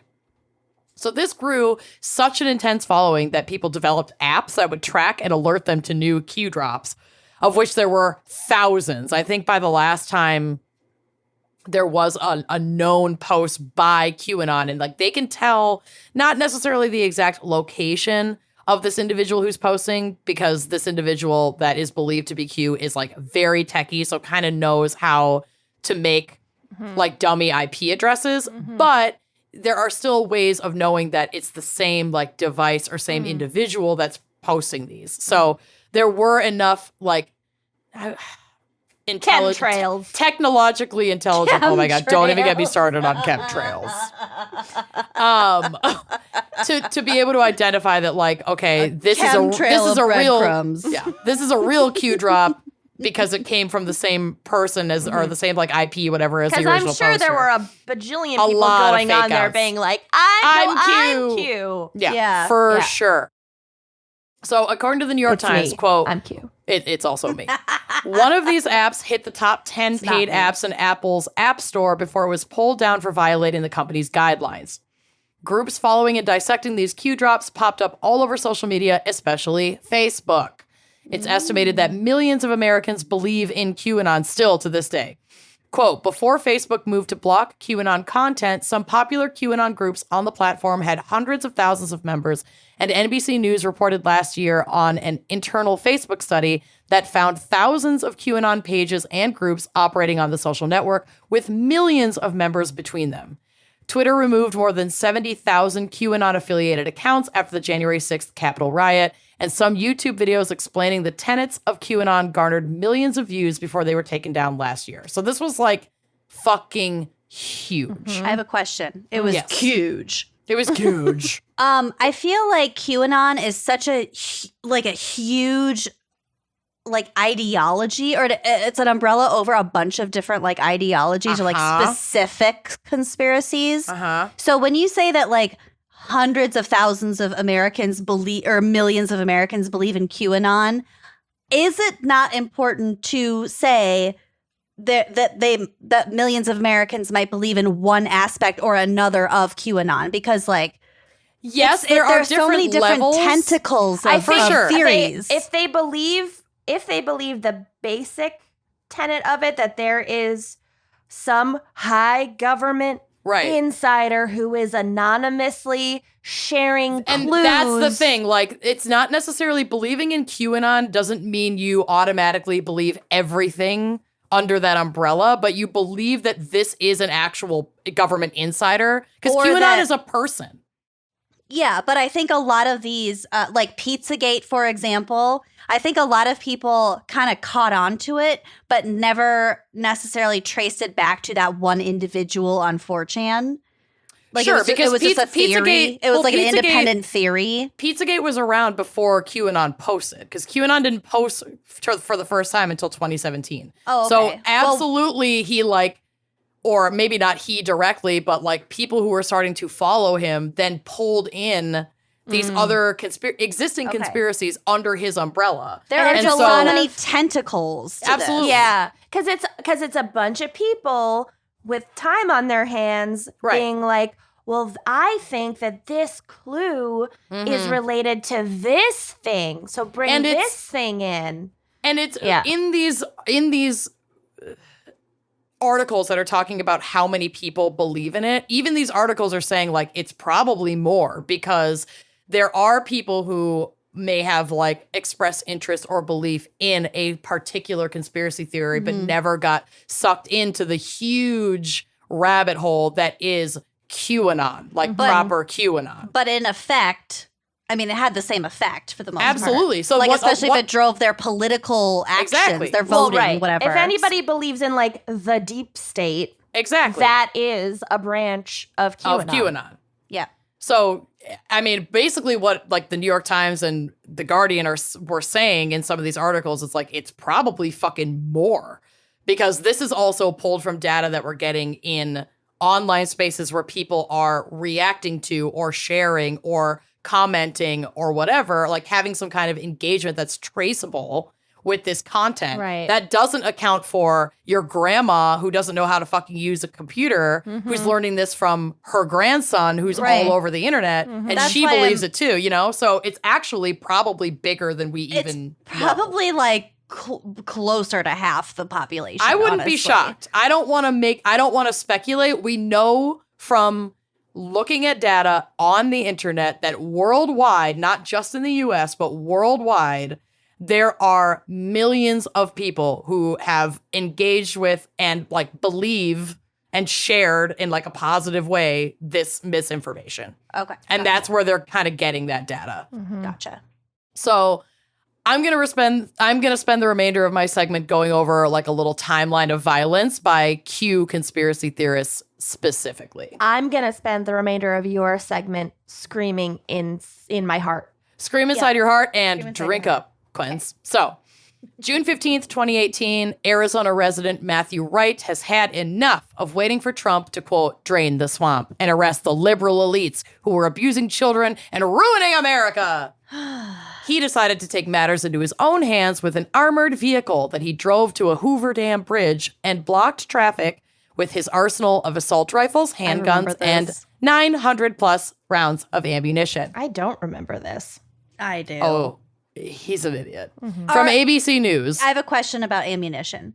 Yes. 900 rounds, is that 900 bullets or Yes. 900 times like 6 or whatever? No, it's like bullets. Oh, a round is misleading, I think. If you don't, Round. if you're not familiar with guns, then yeah. Yeah, that's me. Okay, yeah. That's what they call it. correct. I've been misled. I've been lied to. I refuse to believe.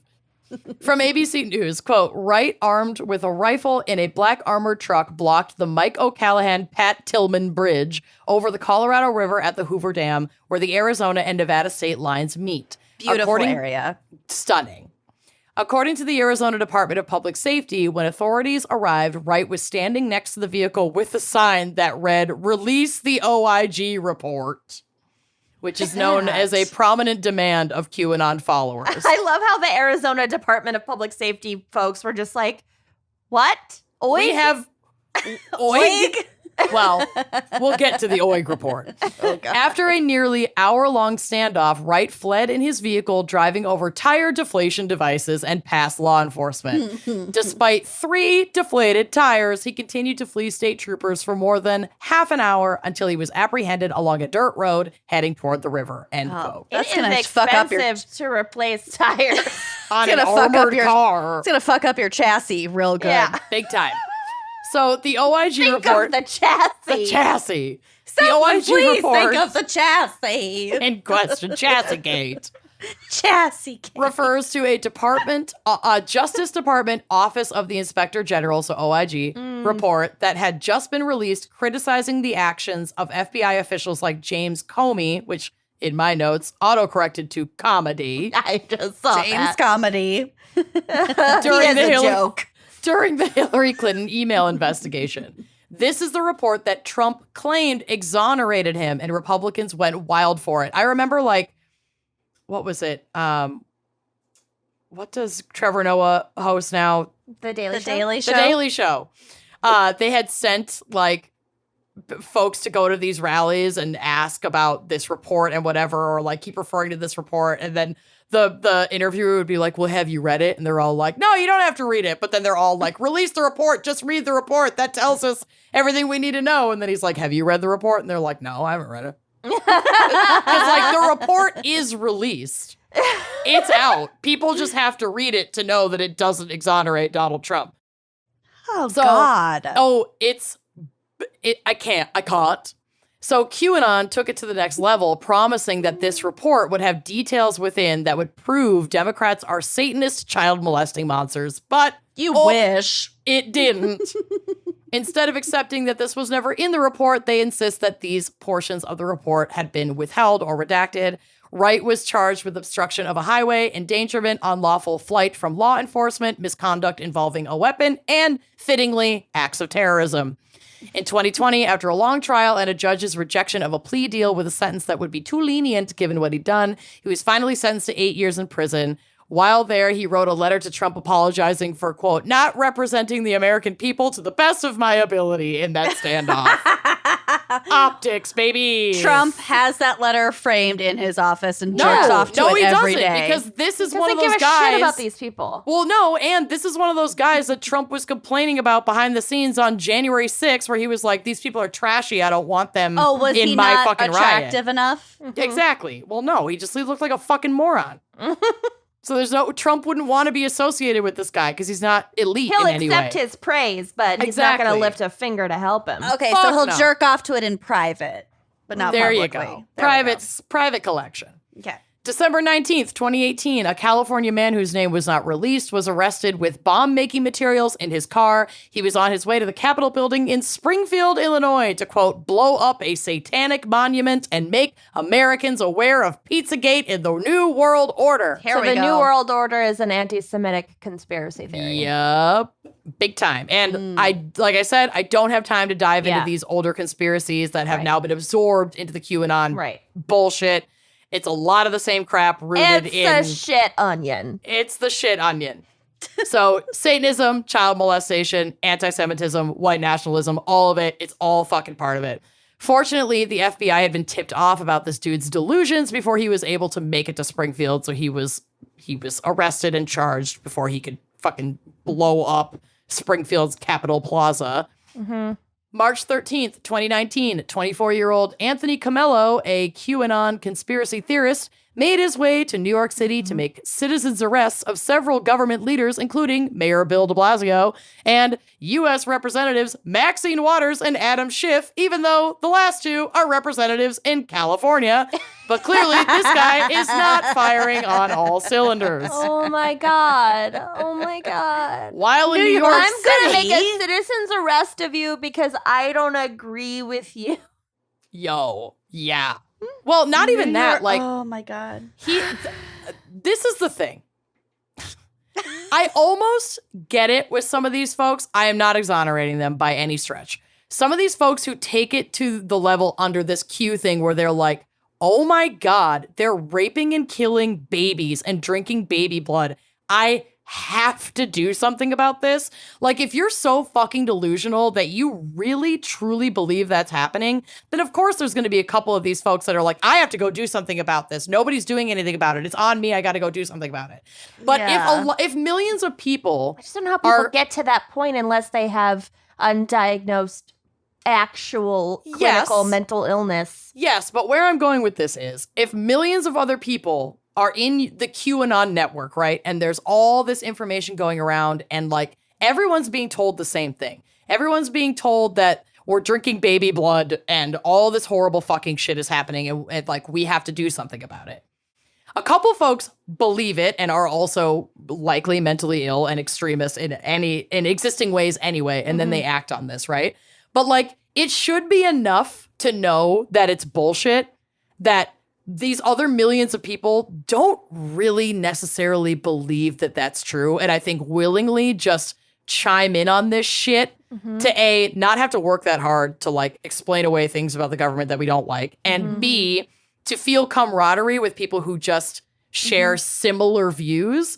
Because if millions of people really believed, like really truly believed in our souls that fucking Democratic elites are drinking baby blood, don't you think it would be more than like one or two unhinged wackadoos going to do something about it? Don't you think there would be a fucking war? Don't you think the storm would fucking happen? That's why this is what makes me so mad about this shit. It's like, it's so obviously bullshit. And these people are profiting off of you and they don't care about you and they don't even necessarily believe in it. They're just using it. They're just using it to build up their support so that they can pad their wallets in the government. That's all it fucking is. All of the government, not all, but most of the like government elites who are questioning vaccines and whatever and masks, they're all fucking vaccinated. Oh yeah. All of them. All of them. Like they don't believe their own shit either, but it's a really good tool for manipulation and fundraising. They want your small amounts of money and your views on their fucking website or TV shows. Yeah, honey, so they you're can a sell pawn. ads. You're a fucking pawn. They want you to feel pitted against the other side, quote unquote. There is Absolutely. no other's fucking side. Guys, Like- it's just y'all. And if you're worried about children's safety and well-being, like volunteer at a food bank. You know, There are donate- tangible things you can do Yeah, that will not endanger anyone's life Yep. right. to improve the quality of life of children. Yeah, to actually help your community and people who are actually suffering instead of blowing something up. Who are you gonna help by blowing something up? No one. Literally no one. It's just people It's egomania. It's people who want to feel like a fucking hero in a video game and they Yup. learn how to like make essentially a large potato gun and it's And go storm the Capitol I of hate- Illinois. I hate everything. I know, it's all garbage. So anyway, while he's in New York, but unable to get close enough to his targets to arrest them, he New makes York, his far because from California, turn Two around. of them are on the other coast. basically, or in DC, like a they're bummer. not in New York. He makes his way to Staten Island, targeting someone he believed to be a prominent member of the deep state. Former Gambino mobster Francesco Paolo Augusto Cali, aka Frankie Boy. I cannot draw a line of logic. And I probably could if I had gone deeply into this case, but I don't have time. We're already going to be, it's going to be a 3-hour episode, people. It's too far gone.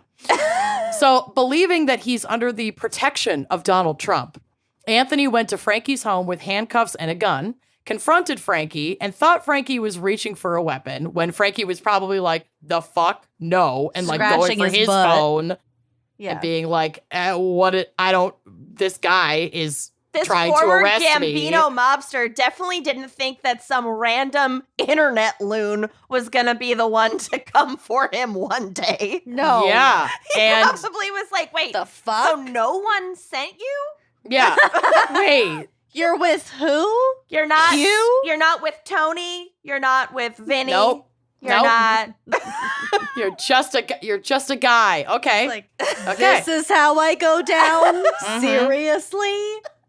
Yep. So Anthony thinks Frankie is reaching for a weapon, and Anthony grabbed his own weapon and opened fire on Frankie, shooting him 10 times, killing him. Oh, Jesus man. I'm sorry. I Christ. didn't He know this really person did go actually down. died. I mean, I'm sorry. Frankie's Also no a mob angel. boss. Frankie's no angel. Okay, he's a higher up in the Gambino mob family. He served time. He's done some shit. He kind of signed up for He didn't deserve to go. He didn't sign up for this. He didn't No, sign up not for a this. QAnon weirdo. To No, He probably not wasn't this. even Kill him. aware that No his clue. name had ever been implicated Probably not. in anything.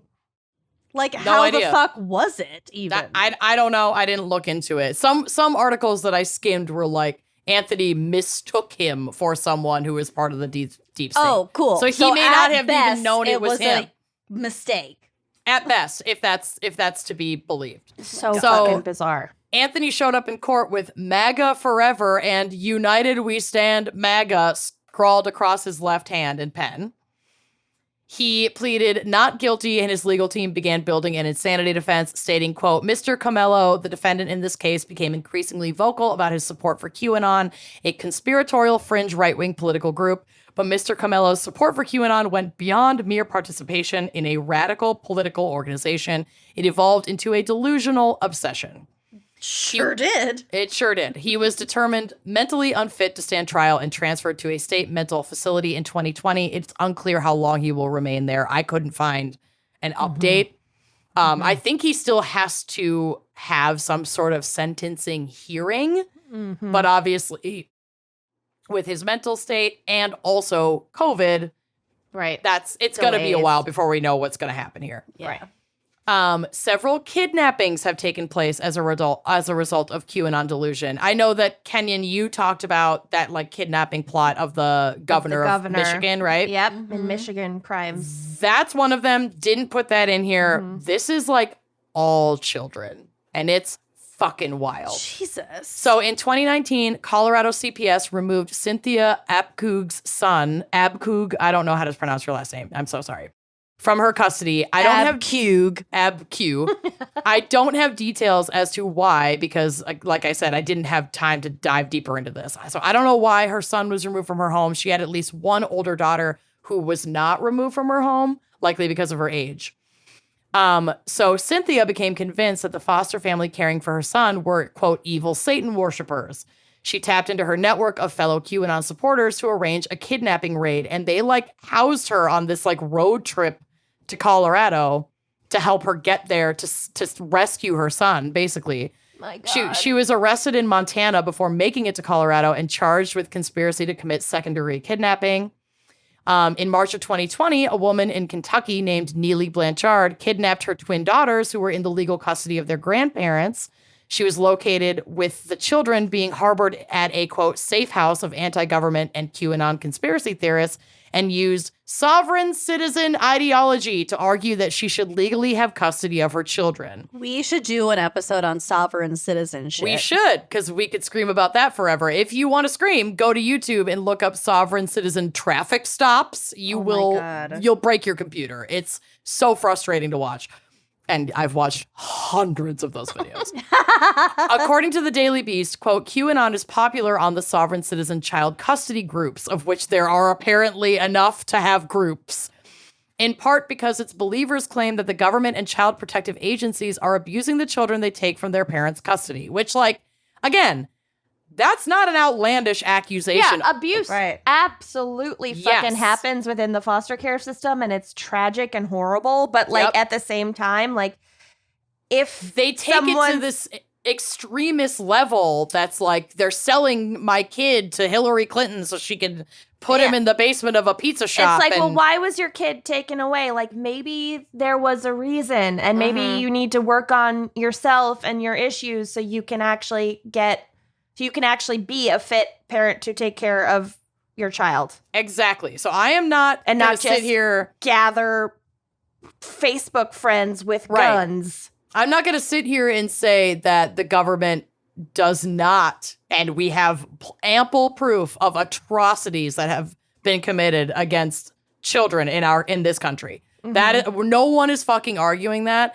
but this individual is already like an extremist in terms of their ideology. So it's just things are not adding also up always Satan worshiping. here. Right? You don't have to worship Satan to Nope. be an abusive piece of shit. Sure There are a don't. lot of just abusive pieces of shit out there. A whole bunch. And I've they met a don't need handful to of have a network. Sometimes they're just Well, it's fuckers like standalone this- abusive pieces of It's shit. fuckers like this that have like nothing to say about the church abuse. the abuse of the Catholic Church. It's just like you just pick and choose.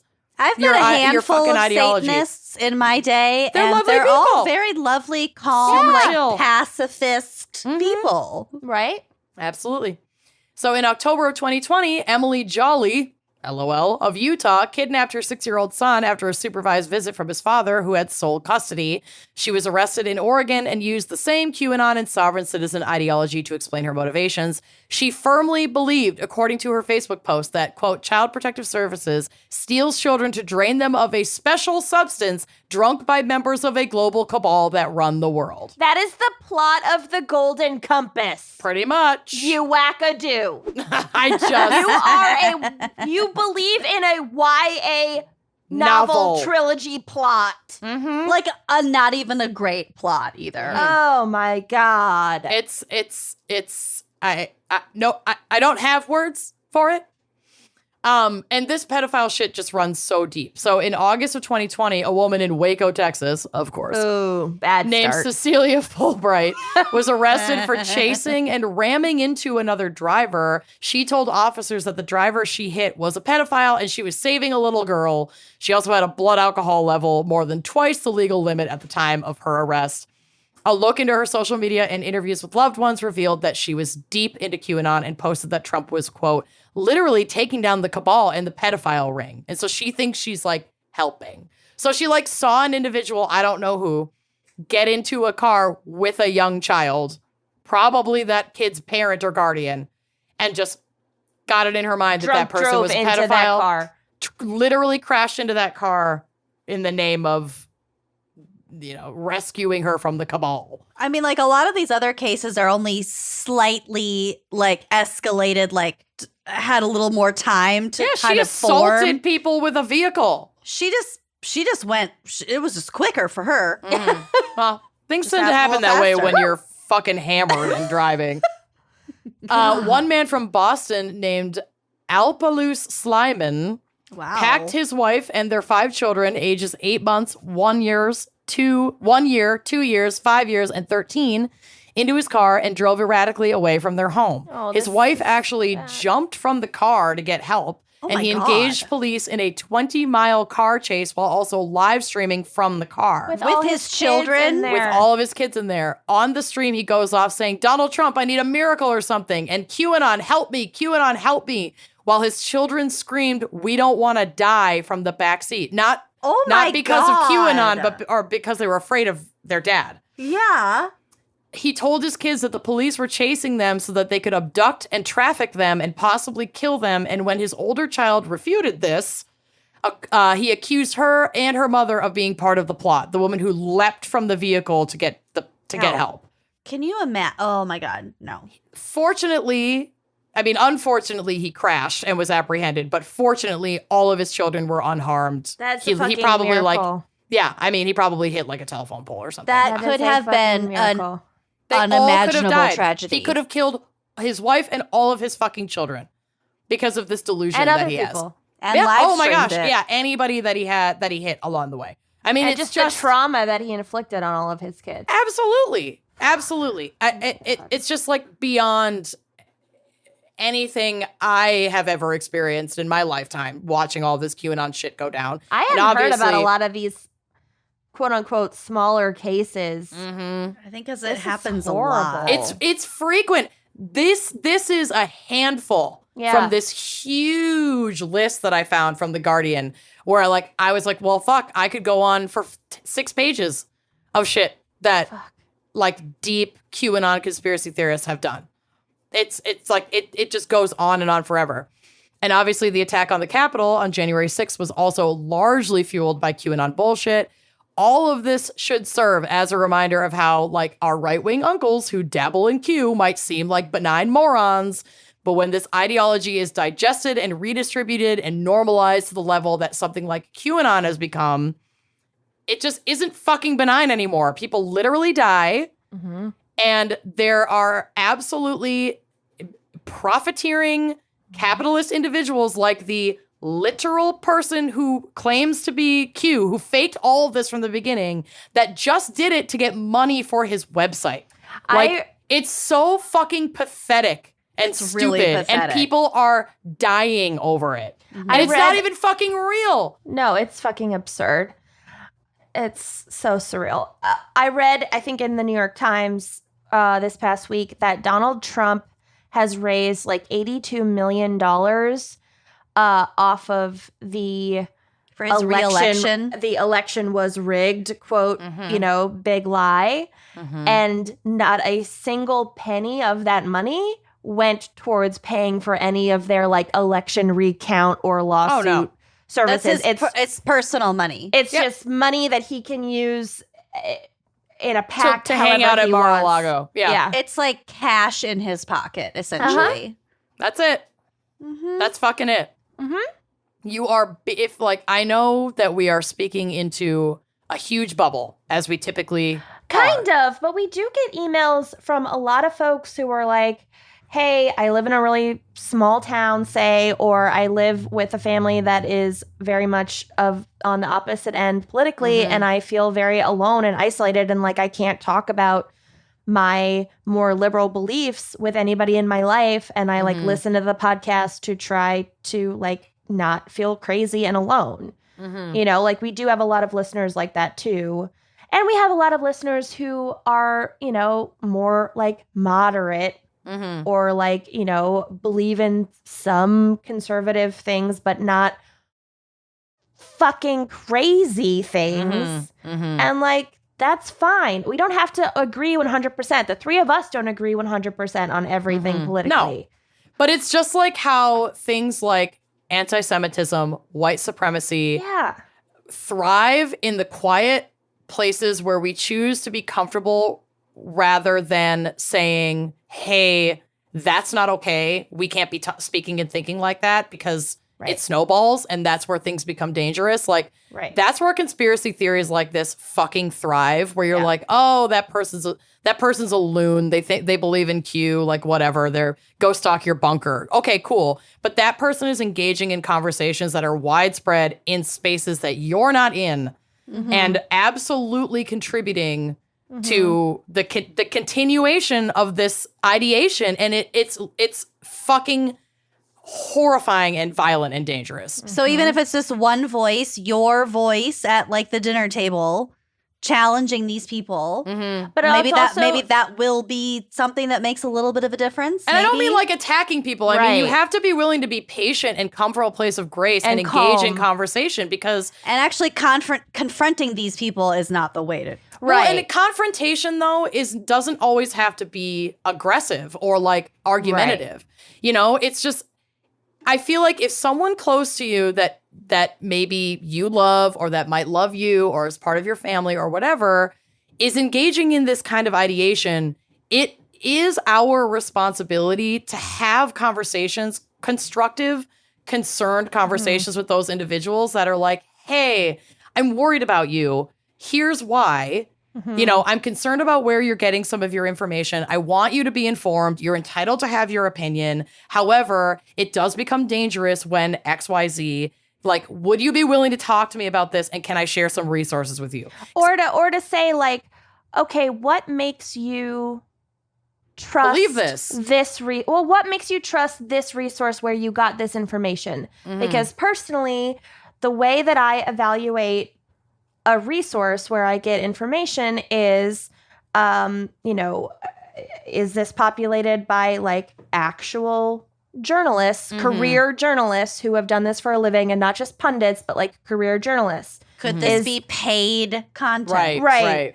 Is this has this been subject to like peer review? If it's a study, what is like the source of the study? Is it like an actual academic institution, or is it just a think tank? A think tank. And if it is a think tank, like what kind of think tank is it? Because anything can be called. We the three of us could start a think tank. I mean, we did. It's called Wine and Crime. It'd be a fucking mess. Yeah.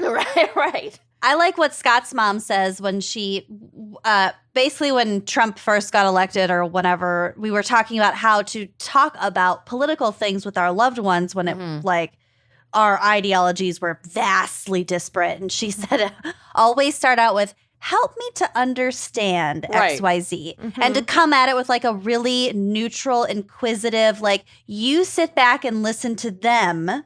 But also like I said before, being confrontational, being argumentative, being self-righteous, that will only cause people to dig in their heels further. There are an awful lot of articles that have input from psychologists about how to successfully try to bring your loved ones back from the brink if they are a staunch follower of some bullshit like QAnon. More like it's closer to an intervention than it is a conversation at the dinner table. And we also have it takes a lot of tact, is what we I'm also saying. have to let go of the like very, you know, Western cultural idea of instant gratification. And if I can't get you to agree with me right now, then like, fuck you, fuck this, fuck everything. Like, just like dismantling white supremacy, just like dismantling anti-Semitism, any of these things that are our responsibility as white people to dismantle, it is a whole lifelong fucking process of like slowly, graciously learning as we go and continuing to have these conversations. And you may not see dramatic results in your lifetime. That doesn't mean that you don't do it, because it's also our responsibility, whether or not we're having children, to ensure that the next generation growing up on this planet that we're going to leave is not continuing to do this shit and like continuing to perpetuate these cycles of violence. And we're not necessarily, like I said, going to see that all change overnight. It's just not fucking possible. But that doesn't mean that we just like give up on it entirely and walk away from those conversations because they make us feel uncomfortable. You know? It's why a big part of like what Zach did as a middle school teacher and now as a principal is like media literacy and like awareness and like checking sources and like there's give them the tools to figure it out. Right.